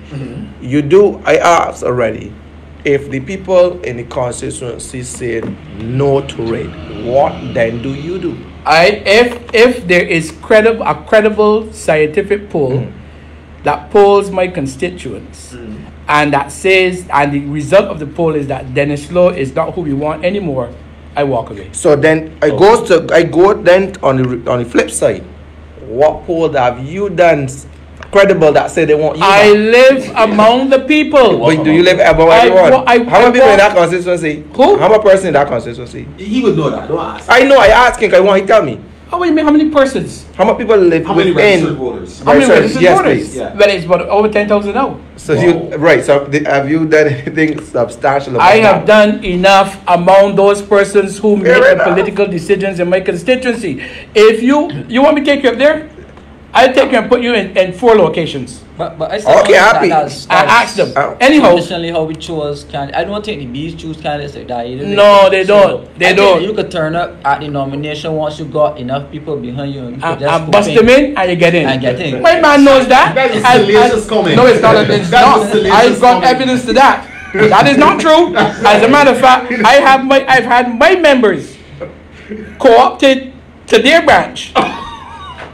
And a card signed for them. Dr. Lowe, I can't hold on. Both political parties can say the same thing. Dr. Lowe, I will not sit on this program and diminish the integrity of the Barbados Labour Party like that. We do not engage in that level of politics. Further, unlike the Democratic Labour Party, they don't have a democratic process. Hold on. Unlike the Democratic Labour Party, where persons can be would selected. express an interest. Listen, I want Dr. Lowe to be my MP in the next election.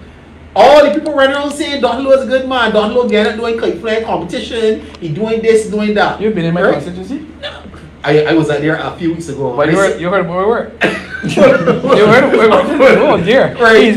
He's hitting the nail on the head. You will be doing all the work that you're doing. But then an executive, some group of members that you try to figure out what relevance you have in this process, would determine that, you know what?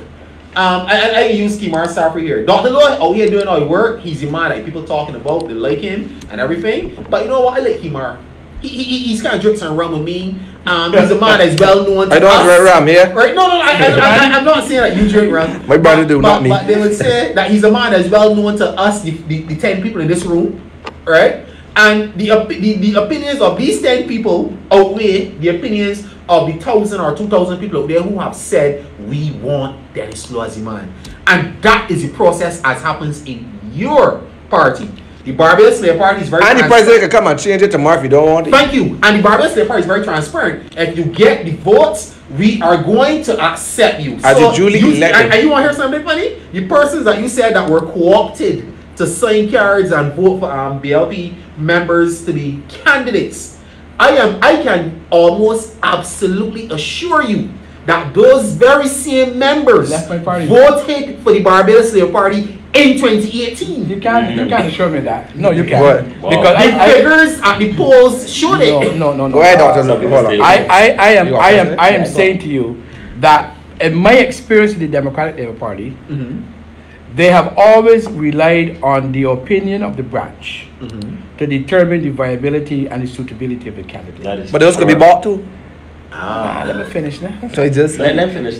Please. yes, please go ahead. I mean, it's your program, But no, go ahead. Good dear. we gave that. But you know, you gave your fair statement. We give you our fair statement. No, but let me. Okay, go ahead. I'm Go ahead. He's our guest. Yeah. Come on. Precisely, treat me as a guest. You know, you don't have any cake or anything like that, but still. You got water. You got water. Listen to me carefully. Beyond that, what our party has practiced, to my best knowledge, is having key persons on what was then called a selection panel that made recommendation to the organs of the party. Okay. And they've gone in and they've done research. I've seen it myself. When I ran in St. Andrew, it happened. When I ran in Christchurch, it happened. And they have always used that process as far as I'm aware. But let me also add this caveat. That politics, power, and leadership reserve some core inhabitants to themselves. Okay. Always do. So I have no quarrel. If somebody come to me tomorrow and say, listen, we're not going to run you on Christchurch East any longer because... You mean somebody in the presidency? In the party. Yeah. In the party. Someone who got close. That came to my branch and said, listen, I know you all want Denis Lowe, but we don't want him. Okay. You would accept that decision? No. They'd have a fight. But they got to fight no, so they can't. Huh? They won't go fight. They got to fight no. No, they want to fight. Are you the duly selected member? I am not going to respond to that because... But the papers did. I just said, are you going to read what the paper in the party? Come on now. Doctor, look, come on. We all going to go through what we see in the media. Come on now. I asked you the question because you're here. But Safri. But you also said Simon was the elected member for St. Philip. So I just said. Safri, okay. So, just correct me. Yes, please. I have never spoken to anybody in the press to say that I am the ratified candidate of the DLP. Okay. A journalist took it upon himself because I resisted having a conversation with him to publish that information based on what he had heard. Right, okay. Now, I spoke to my president about it because there's a process. And I respect the process. Okay. True. I have no difficulty with the process. If the party leadership says the way of announcing candidates is that we will make the official announcement, we'll go through the process, but we will do the official announcement, then that is their prerogative. Okay. I have nothing to hurry me anywhere. I am doing my work. So you're canvassing now. Right. But I never stop. But because I heard that statement, as I said, in fairness, funny. I didn't know what you're going through because I remember telling a reporter no comment. And they gave a call. Yes, they do. But my other question is to follow up to this here. Yeah. It was said at one of your branch meetings that if you do not run as a D, you will run as an independent. I would. Oh. I would. But why? Because you believe because I know that I have a contribution to make to Barbadian politics. Okay. And I will never close the window on myself.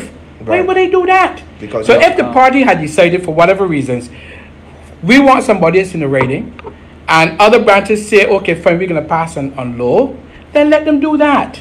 I am saying I will still be involved in politics, elective politics in Barbados. Because if you know that you have a contribution to make, and I'm going back to your question, you asked me a question about my contribution. If you know that you have a contribution to make, and the formal system of preference is not accommodating to you, what do? Fold up and go home? You shouldn't. I feel the amount of conviction. Precisely. Okay, and I believe I have a purpose that I'm pursuing. Right. You want me finish this question? Yeah, you got a question. I have some questions here from some viewers. Right. Go ahead. So one of the viewers asked, what is your take on the performance of the government so far? And leading on to that, what do you think about the firing of some ministers and then the rehiring of some ministers as special envoys and ambassadors? You try to change the narrative. No. Oh Lord. You can answer Jermaine and then keep I asking had question. questions here from Saints. Answer my question first, Dr. Lowe. Don't go with that salacious thing that It's salacious. It's a question, so you can't answer. But I know whether I can leave Simon to answer that. What my contribution? Yes, your contribution is Yes. Listen to me, sir. I think the public needs to hear. And I think the public knows. Honestly, I think the public knows that I have been. And not only your contribution, what you intend to bring if you were to be Good. Cut no, Jeremy, let he answer. I believe that the history of my performance in Christchurch East Sir, face almost legendary. Face the mic, so that we can hear you. Almost legendary, honestly. When we became the MP for Christchurch East, there was high unemployment. Yeah. There were high incidents of crime. There were a number of persons who were literally written off because they had done either prison time or they had several infractions on their record and nobody would take them on and so on and so forth. We believe that we improved infrastructure in the constituency by adding a number of recreational spaces for our young people, because our kids were playing on the roads and stuff, and we built in a number of parks. We improved the Silver Sands area, resolving some flooding issues that were perennial in the area. We've done that. We built several houses for persons who would be labeled as indigent but deserving of shelter, including the guy who lived in a pig pen. Wow. That we built a house for before, and he was able to live in that house before he died. We provided a number of wells for persons that have waterborne toilets. But jobs. You had a heavy ministry. Don't worry about the ministry. Other people had heavy ministry that didn't do nothing, and other administrations. So don't get there at all. We set out with a program. My program at the initial stages of my taking over the constituency was to strive to have one person in every house working. At least one person. At least one person in every household working. And we were on track to achieve that, up to the point that my service was interrupted by the guy who's there now. And I have to call it an interruption. Why is it interrupted? Well, because I can't do it anymore. But you were rightfully removed by the people. But you said interrupted. Do you want to choose my words? No, I just say. I'm saying it was interrupted. I mean, legitimate or illegitimate, it was interrupted. Well, Dr. Lowe, I'm gonna kind of throw a little players at you know. Players? Yes. Okay. Yes. No, I heard you continually referred just now to we. So when you said we, I assume that you meant you and your team. Right? And I respect, I like the fact that you have a politician here who is saying that, you know, me and my team. So this team would have included Patrick King. Jesus, please. At one point. So Patrick was an integral part of this team. Patrick was a very important person in my canvassing in the first cycle. Okay. And I'm not going to say anything negative about that. He made a substantive contribution because he's very good at canvassing. Okay. Very good. Patrick and I separated because Patrick's views of allocation of services and performance were very different.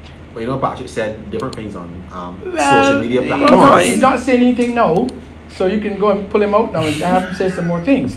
But I'm saying to you, let me give you if you want the facts, you can go with the facts, or you can go with hearsay. No, I want to hear Dr. Lowe's side, because we have always heard Patrick King's side. Right. So Patrick and I became Patrick and I separated because there were issues with persons with Patrick that it was felt by the larger team that they could have a long-term detriment on my sustainability of my success. Okay. And it was felt strongly that I should set apart ourselves, and which we did. Thompson, at the time, the late, said to me, Denis Lowe, hey, he's a dangerous man, and you got to be careful how you deal with him. As a matter of fact, he said to me, if I could use these words on your show, it's better to have a man pissing out from the inside than pissing in from the outside. Okay. Yeah. You understand me? I understand. You've heard that before, I'm sure. Yeah. Good. So what we agreed to is that Patrick I would find a place for Patrick away from the constituency, which we did. We found him a consultancy at the NCC, which he worked for some time, but then he didn't perform. and the NCC took a position that he could not continue. It wasn't my position; their position. I didn't argue against it. That was their position. So Patrick's beef with me, as I understand it, is that he did not become my personal assistant. Okay, and that's your choice. You can choose who you want. So it's still interested to hear about the government say and the ministers. Anything to help you pull the government, boy. No. This is a serious question. Dr. Lowe is coming back into the sphere of politics, so I'm sure he has been observing events and he has an opinion, right? Also, I had another question. Persons asking. I know you say you don't want to go on it, but you can still mention the question as it was asked. Are you running for any positions on the executive within the party, and what are your views on the race, the presidential race right now? There is one. You mean the States? You mean the States? You mean Donald Trump? Donald Trump, Joe Biden? You just want to hear Berlin the pizza? I didn't do that. You can say that if you want to. So you want them to the race? Well, George Pilgrim. George Program. I listen to me. You can say what you want. You cannot spoon feed me with words. I ask you if there is, because the truth is that there is no broad discussions out there about the presidential race.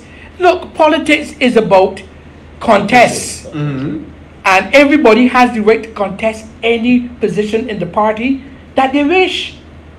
So if it is George Pilgrim's position that he is more suitable to be president, contest it. It is the rank and file who determines who becomes the leader. I'm telling you, he's not. But you again. Man, you can't speak for the party. Jesus, can please. you let me, please? You can't speak. You don't know. You're being a very hostile guest. Ronald Jones said he's an agent of well-rehearsed propaganda. Yeah. He's a. But I Ronald, don't worry. I will handle him suitably. So to your question, Akibar, Stuart. If George Pilgrim chooses to run, which I believe he is, Verla de Pisa is running, as I believe she is as well. I'm not sure who else may be contesting the office of the presidency. The rank and file determines who runs the party. And once the rank and file makes that decision, it is my obligation to stand behind them. Are you running for any position? That's the yes question. I've been asked to run for two places in the party: General Secretary and Vice President. And I'm running for Vice President. So we bust the news first. all the you know what? It was said here first, so. But it was said here first. But there are other candidates again. Why I've offered myself? Because I believe at this stage of my political journey that I have accumulated enough experience.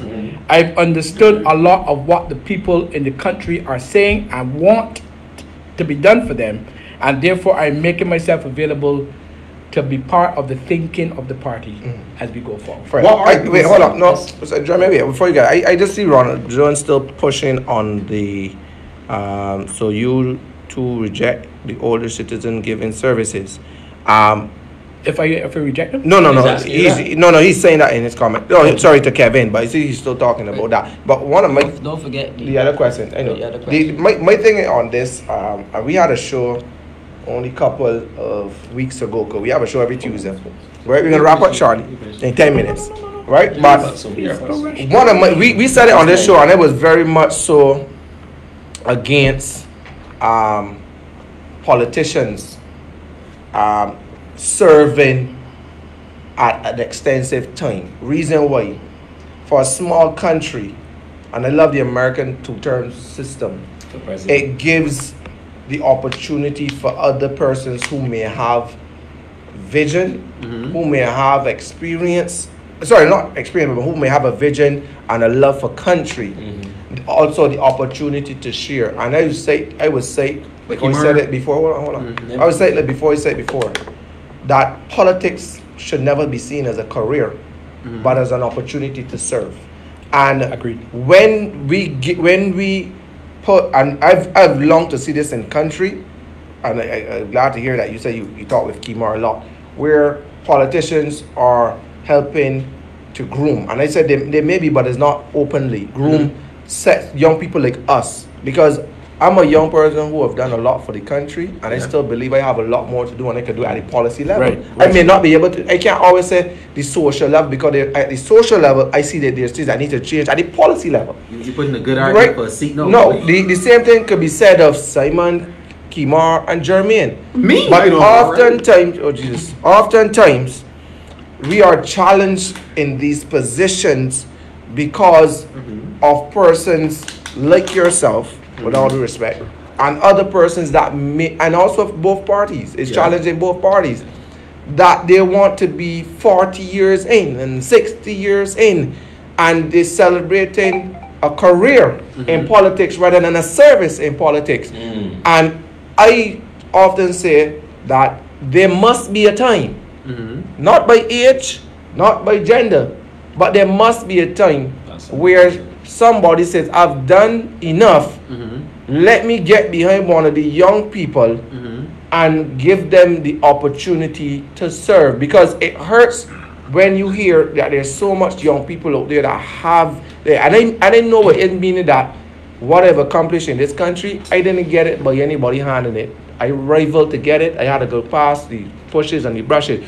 But I think that there must be a time in Barbados, or in politics rather, where the persons with the experience rub it on to those with experience. But I am one that I hate to see, personally, people celebrating 40 years in politics, where it is, because it is not a job, but it's a service. If you feel that you have the rights to serve out, serve, I have no problem with that. But I'm just saying, personally, I think that I too want an opportunity to run in St. Michael EC or St. Michael West or Christchurch EC. I just say, Ronald Jones asked you, Safri, what stops you from stepping up to that? So no, let me ask. I just really want to say, what stops us from stepping up to elective politics is the bullying in politics, and not only that, the fact that people. You talk about funding, which I don't always see money as a problem to getting anywhere. But there's the funding, or there's the fact that people would always be intimidated, or you're too young, or you're too young, or you're too dumb, or you're too stupid. You have things like these that always set you back. And I just tell people, if I didn't conquer a lot of the white conquer, I won't be sitting today. I won't have what I have. But with all due respect, I believe that the old guard, which people have been using the word, have a lot to teach the young. But the old guard go back into politics so much that by the time they come out, they're so drained, they don't even got nothing to pass over. I just want Dr. Lowe to respond and give Mark back. Right, and hold on. After he's finished, all right, I want us to touch a little bit on the integrity and life bill. Jeremy, all right, go and Kimar, you can have the floor. There's one thing you left out in your analysis, though, that is critical to determining whether or not you get in the political fray. It is the voices of the people. Very good. Look, if tomorrow a constituency says that they want Kimar Stewart to represent them, to defend them, no old guard can stop that. You sure about that? I'm positively sure about that, because the system doesn't work like that. If you say you want to come and run in Christchurch East, and you go and you do your groundwork, and the Christchurch East constituents decide you are the man to replace Denis Lowe, now, Denis Lowe can't stop you from replacing him. It is the people who made that choice. You mean the selective?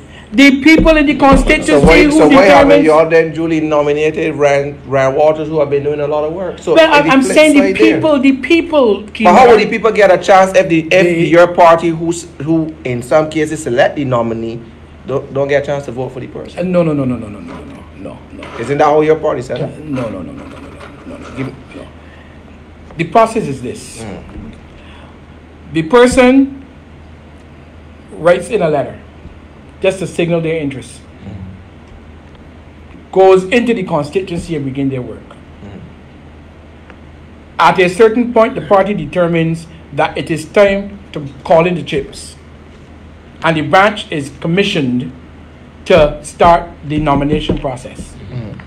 If the branch determines that the persons who are presented are not suitable to them, they inform the party, we don't want any of them. Or vice versa. If a member of that group, because there may be more than one person, decides that they want this, the bank said they want them, then they will get involved in the process. But here is where the problem usually occurs, you see. All institutions of all types, in order to be able to track the right persons towards leadership, must engage in what is called succession planning. Agree. Agree. And I would be bold to say that that is missing in a lot of political organizations. Very much so. So if you begin like in my area, there was a guy who flirted with the idea of wanting to replace me, and I say flirting with courtesy. Wanted to replace me. He was a them? Yeah, them. Okay. Yeah, them. A youngster too, and but his challenge was that he went about it the wrong way. You don't come into a constituency with a representative who has an outstanding record of performing in that constituency, and then decide, you done, it's my turn now, I'm coming in. You don't do it so. You don't do it so? Fair enough. You build, first of all, as a consensus building. you build, you finally we finally agreed. But here's what you do. And I say this to all of the youngsters who are vying to become part of the elective politics in the party. You build a coalition of the willing. I agree. And building a coalition takes time. Because once your name is mentioned, people can start firing darts at you. Yeah. But they start firing darts at me already. Hey, Lowe, Lowe is corrupt, and Lowe can't do this, and Lowe can't do it. They have no evidence of any such. And if I had the wherewithal, to put them before the law courts, I would. But you could. I don't have the wherewithal to do it. But that's another story for another time. My view is that if I felt that I wasn't suitable to be a candidate for the Democratic Labour Party, I would not put myself in place to be. Okay. Yeah. If I felt that I had behaved in a way that my constituents would be disappointed in me, I would level with them. Okay. That's how serious I take politics. Politics is not a job for me, it's a calling. And I'm trying my best to leave a legacy of service. You know, I heard the same statement on. Wait, I want to hear Key Marquez. Well, that's his statement. Hold me accountable for anybody's statement. All right. Key Marquez, go ahead.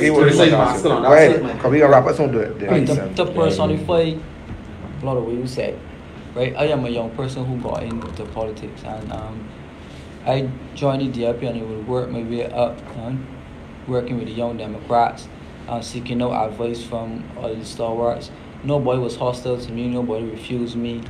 Anytime I wanted advice, I received the advice. And a lot of the grooming that we're speaking about, it's not always here about come again, but you as a youngster should have a thought process. So within your thinking, you then approach persons based off of what you may have internalized, which path that you are working on. So as I said, I was not refused. And Dr. Lowe embraced me, Richard CD, Mr. Jones. So, I mean, the thing for younger people coming in is to not be scared, not be shy, seek advice, seek counsel. And as Dr. Lowe announced, he is running for a post on the party's executive. Are you running for a post on the party's executive? Yes, I am. So, even if you were refused or ostracized or anything, you wouldn't sit here tonight? Pardon? Even if all of the things that you just said that did not happen to you, even if they did happen to you, I am putting it to you that you would not sit here tonight because you're running for a post on the executive. He's a political prospector. Yeah, but you understand me? Don't be distracted by him. Even as so, though, Jeremy, I think that we as younger people play a little bit too. I can just use this word Sunday schoolish when it comes to getting opportunities. As Mr. Safri said, he had a fight, he had a kick, he had a scream, he had a duck and dodge through all of the darts and the push and the shoves. Yeah, but that doesn't mean that people in fairly went there and was abused. All right, but my thing is, the elective process is not easy, right? Okay. And if you intend to sit in the cabinet, you have to have a backbone, right? You need to stand up for the rights of not only your constituency but our country. And then when you step up to the level of CARICOM, you know you're speaking on behalf of a region. Not just CARICOM, my man. So when you represent Barbados globally, which I did, as I mentioned to somebody today, I became one of the most known spokesperson on the environment for Barbados globally. Okay. To the extent where I served for 1 year, which was the term limit. I served as the vice president for Latin America and the Caribbean for UNEA, United Nations Environment Assembly. Now, and I was voted for unanimously. You understand what I'm saying? And the reason why that was so was because of I became known as being a champion for environmental issues. On the green economy, we didn't touch that. That's one of our accomplishments in the ministry. We were among the first 7 countries to achieve what a mandate from the UN to complete a green economic scoping study. One of the first 7 countries developing small island states. And we also was the only country in small island states to have the executive director of, at the time, UNEP, to come to Barbados on World Environment Day for the first time, hosted by a small island developing state right here in Barbados. That's definitely an achievement. And I'm saying those things don't happen overnight. But let me make this final point to your point. When I came in the party, there were stalwarts like Branford Tate,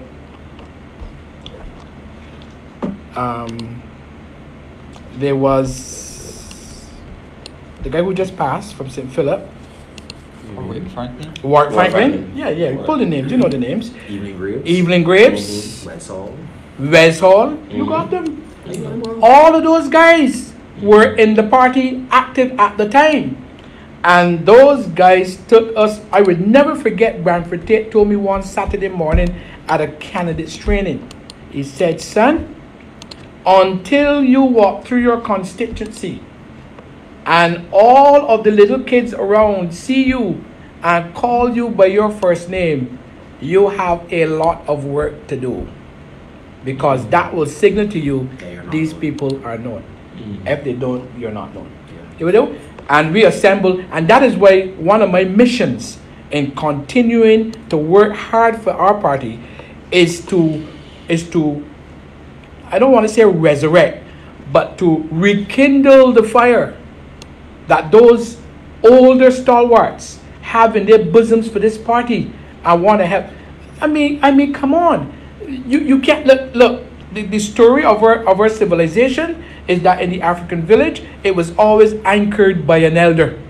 Council elders. Or 2. Council elders. Or 3. You cannot go forward if you reject elders, because in rejecting elders, you reject wisdom. I agree. And I've said that, and I will say it forever. And therefore, I am hoping, if I'm elected as a vice president, I'm hoping that I'll be given the task to work to bring out the elders again. Because some of them are hurting because they feel rejected, they feel left out. And listen, the truth is that they've given too much to Barbados and too much to the DLP as ambassadors, as in different roles and so on. And I think we owe them the dignity of saying, look, this is still your party, and your voice is still important to us. And I would say to you, Kimar Stewart, always keep that in mind.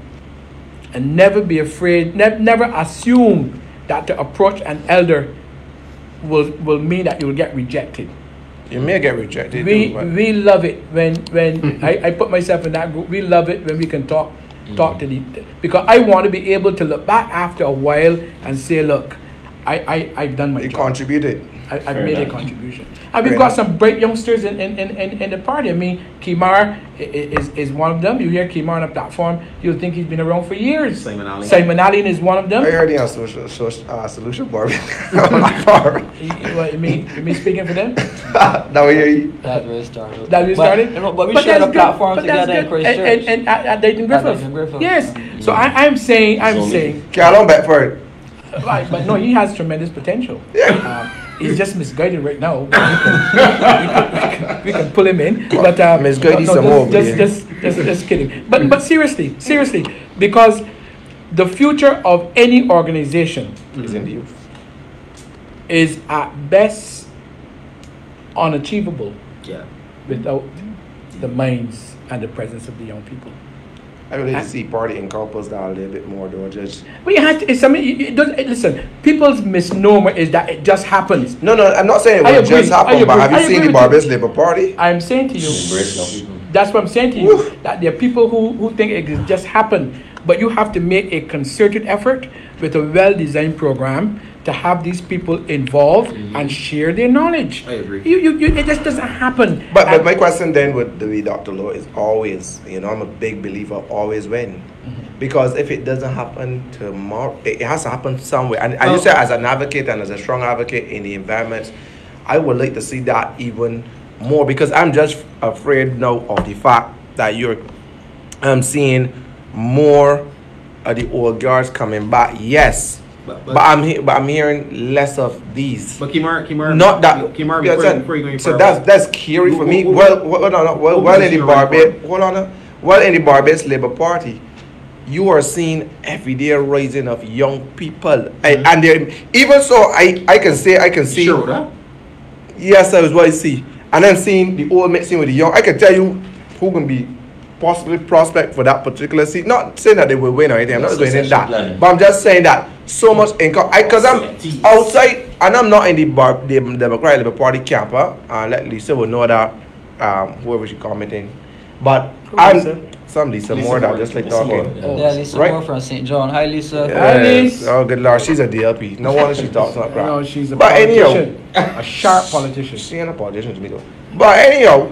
When you don't see that embrace, when I don't see you don't see that connect between the two, and if I don't know beyond Simon and beyond Kimar, I personally going on as a public now can't really tell you who are the youngsters within the party, because I just don't see it. Not that saying it's not there, but I would like to see it more. Not they may have to be politicians, they may got to be the next MP, but I'm just saying as a youth advocating for youth, I would love to see some more youth. I assure you this. I have seen a lot of young people. Hold on, I'll be fair. I have seen a lot of young people. Holy hell, you see? Hold on, and in particular, young females around the Democratic Labour Party attending events. Even when you got a DLP events. You listen to me for a minute. You got a DLP event. I go to all types of events. Oh, please. I'm Barbadian. Oh, you see at a DLP event? No, never. Right? But hold on. Even when they had the water break in St. John, that's your I saw Burla, and I saw the two oldest persons in our crowd was Burla and Andrew World. Every other person there, Andrew Young boss. Right, but you know that's what I'm trying to say. Everybody was young. Every other person was Kimar age or younger. And I even saw there was a white lady there too. White lady. White lady. So what? No, hold on. No. That's so foolish. No, I'm not sounding foolish. Hear this. The Democratic Labour Party has not pushed the youth in a long time. To be fair though, I am actually contesting for the post of General Secretary of the party, and if I am elected, all of that could change. All of that could change, right? So as Dr. Lowe was saying, it is a process. It takes time to get there, right? The party, it was dealt a blow to its I just want to start. And it started when they made executive on Young Democrats. We had out of 9 slots, we have 5 females. So gender, age. But just hold. But they're young.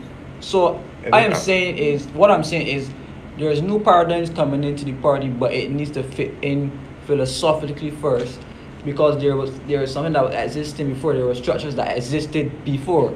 So while the party mushrooms into its new ethos, it will take. But you know they will change that too. But it don't happen. The young people will change some of that structure and philosophy because they're young. Interesting, Dr. Lowe, in your particular constituency, your executive, can you indicate to us tonight what are the more or less the age ranges, and how many persons, I guess, that are younger who actually are on your executive and who canvass with you and who you would say are part of your team, your core team? You want me to say that now? Yes, you're running. But this is not for surveillance purposes, is it? I am not trying to. I don't know. I'm just asking. No. Yeah. My chairman is the senior person of the team. Okay. The team. My youngest member of the executive is about 22. Okay. And most of them are female. Okay. Right. My canvassing team is a broad team, and I go on the road with scores of people. Okay. But we are known for our young people. Okay. I'm going to invite this gentleman here to my branch to address my branch at some point in time, if he doesn't have an objection, so that he can get to experience the dynamism of the young people in Christchurches. And I'm saying, and my branch has existed at that level in where the parties in political office are out. As a matter of fact, it's more so out of political office than in political office. And when you talk about achievements, which we didn't really get to that much. You spoke about a lot of them. Yeah, but that's not my most crowning success in my constituency is the employment of young people who are, for the most part, 90% of them are still employed. Okay. Most of them are appointed in government. Okay. And most of them have improved their stock in life by having their own house now, their own transportation, and suitably and adequately taking care of their kids. That's what representation is about.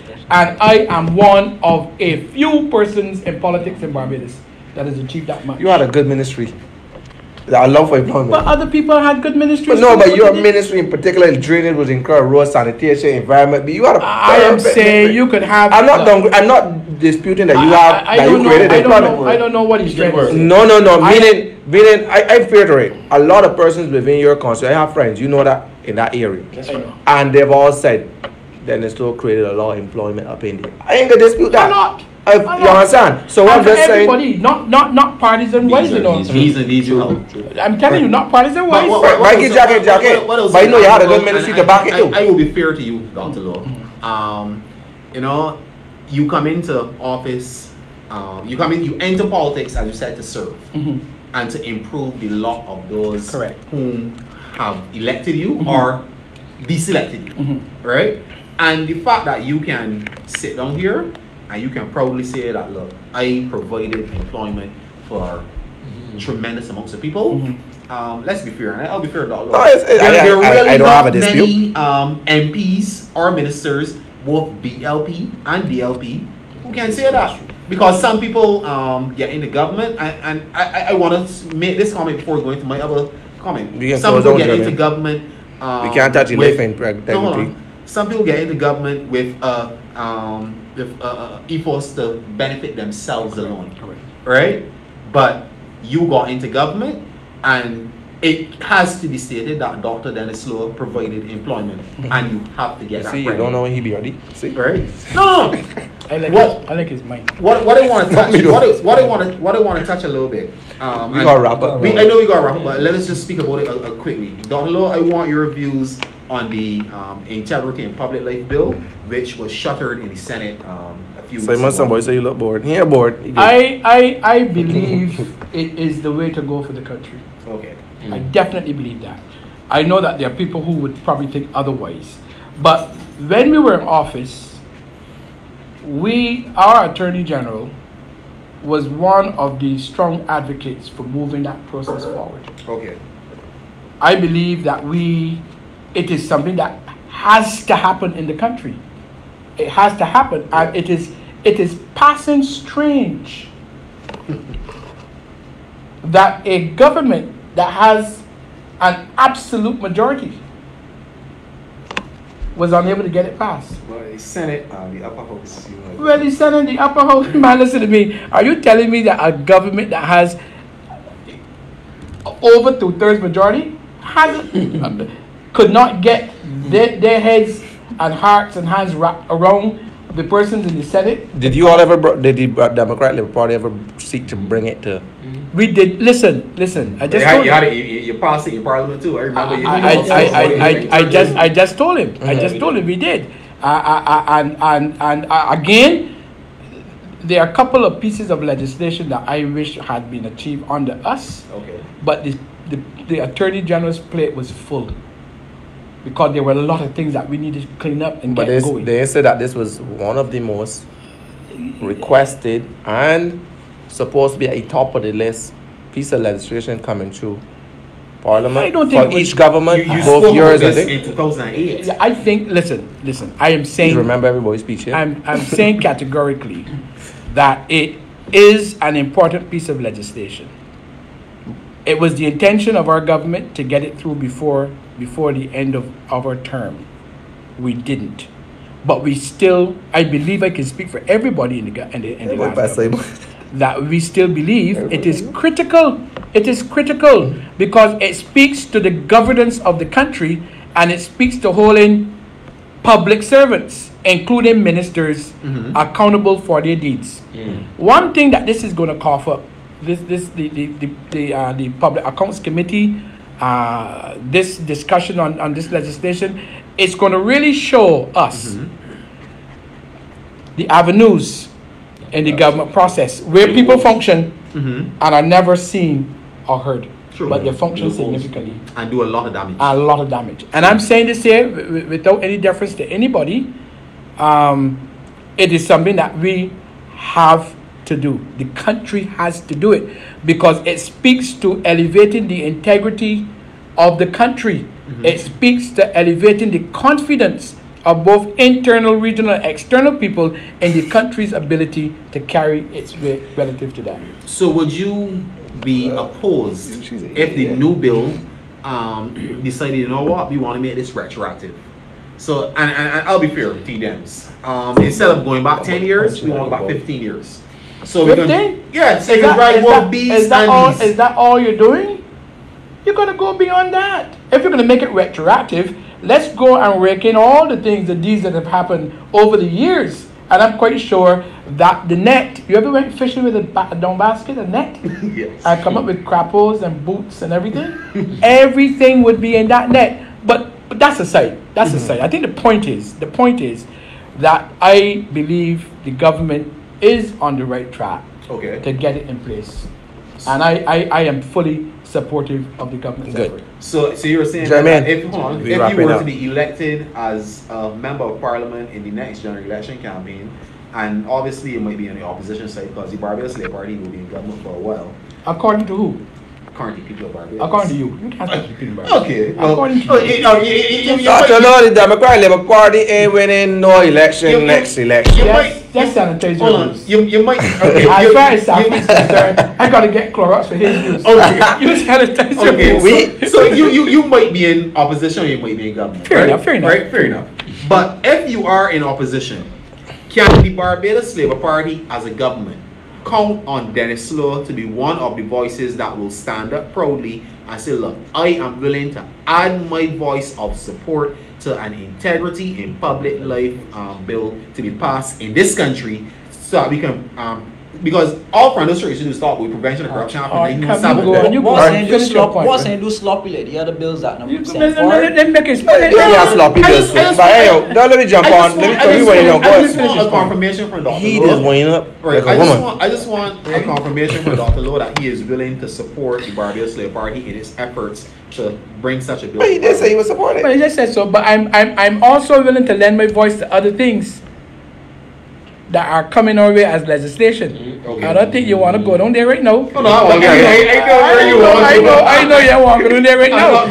But seriously, yes, I would lend my voice to it. Okay, I don't respect that. As a matter of principle, it is not a political issue. It is an issue that cuts to the soul of our nation. Okay. And therefore, I will stand with the government on it. It is important to this country. Okay. But I have a word for the Auditor General. Because the Auditor General sparks a lot of discussions in Barbados around matters of integrity. He reports the truth. He jumped ahead of me. But you know you would do well. Your wagon is all good before yours. You would do well as a jockey though. They'll have to give you the right horse to run on, because you'll run ahead of the horse. No.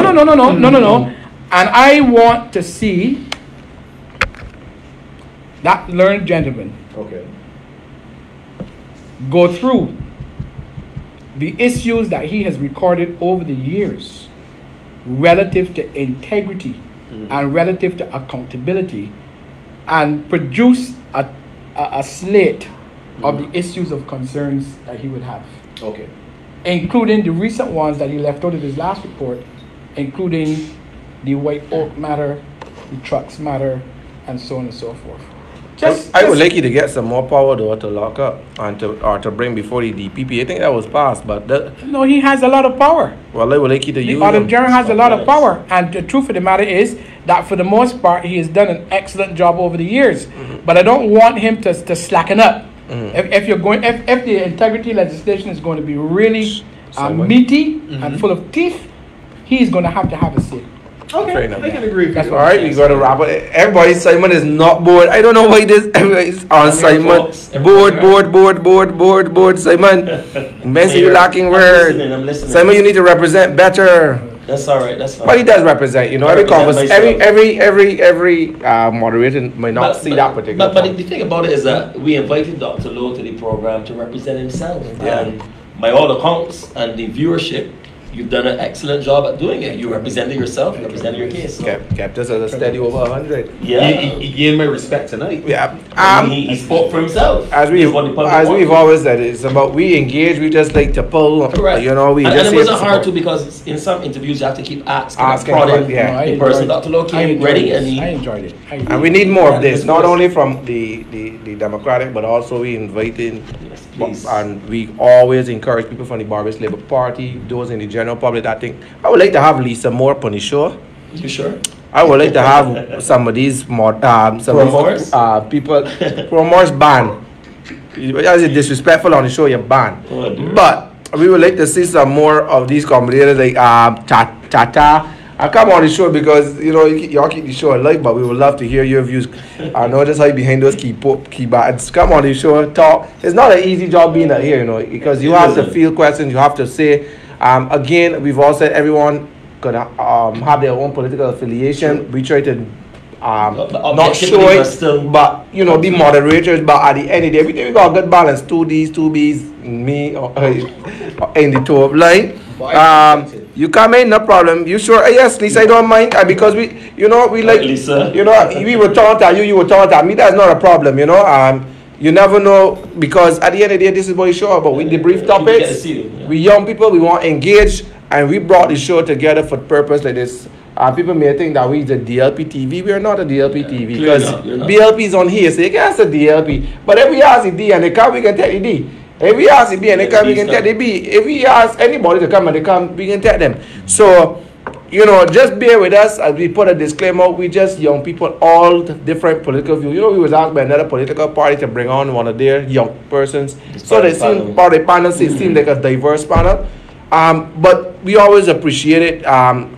We love the comments, we love the feedback. We love people to keep it respectful. We will keep it respectful. If you disrespect it, we'll ban it from the page. I'm sorry, because at the end of the day, we want you can't go on brass sacks and cuss. You can't go on people's business and cuss. Or get threats. Paul Gibson said, "Great show." Thank you, Paul. You can't go on this show, so I ain't gonna let you come by here and do it. I ain't care what the boy tell me, Good night. But good night, brother. I really want to thank Dr. Denis Lowe, former Member of Parliament, former Minister of the country. I always respect the offices. That's right. Because next people representative for Christchurch East, baby. I like him, boy. He up, you campaign manager. He's running his own campaign. Make your declaration, sir. But thank you, Tata. But at the end of the day, we always appreciate. And I grow to love this show more and more because it gives us a sense of appreciation for people and all walks. Despite our political views on people.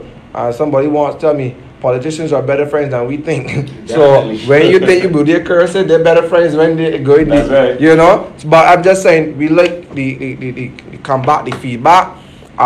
We like that there's law. You know, this is, we would say this is your first audience here. He's first thing speaking to the public, not at a branch meeting. Sharing your perspective. Sharing your perspective. We like it, and we want to invite you back when you are selected. If you are selected as the nominee for the area, whether or not in your, as you said, as an independent or as a DLP member. As a DLP. But we want to keep more of this going. We want to see people hear your views, and the whole show is about debriefing topics. You sharing your views, yeah, we can be hard as young fellas, you know, pulling and taunting and be putting in the questions and asking questions. But at the end of the day, we always appreciate when people take the time out for us and for the audience that we have and the audience that we've created. Right. And because of all this, we are growing more than 20,000, 40,000 views a month, and we really want to thank each and every one of you for making it possible. Kimar can easily be the next Prime Minister of Barbados. Which one? Yeah, Kimar Stewart. I don't have a problem. Just to say, I don't have a problem getting in politics either. I have something to offer. I've offered it to this country. That's right. But there's a policy level that I think needs to be changed. So I've seen it socially, but I also think it needs policy as well. And I may have the experience of going and just think, but I run it back out after a couple of times, sticking up idea. Right? You're called, I will be there for a minute. You're probably called, I'll be different. I called the homeless, I'll stick my ground. But thank you very much, Dr. Lowe. My pleasure. Guys, on my left, Kimar Stewart, Simon Arlene, Jermaine Bedford. I just want to say a special thank to all you guys. I mean, I would really like to thank everybody, but I know everybody like Pat and Lisa and those guys. I want to thank Ronald Jones as well, former minister as well, for keeping show. Minister Jones. We will invite him, Paul Gibson. So we see Warren Waters on here. Yeah, Ryan, big up. You know, Beju should be on the show, not commenting. Dennis Holder listening from Montreal. Dennis from Montreal. Thanks for having people from overseas. So thank you for for coming on. Please, before you go off, like the page. Please like the page and follow us so that when we on next Tuesday, you're able to know, we don't have to share. Share us, like us, share this view. Thank you, each and every one of you, for making this night so special. I want to say a blessed good night. Keep safe, keep COVID free. Whatever you do, respect the law. And we'll see you again next week, Tuesday at 6 o'clock, 6:30. Good night, guys. Blessings. 6:30. Thank you, Des.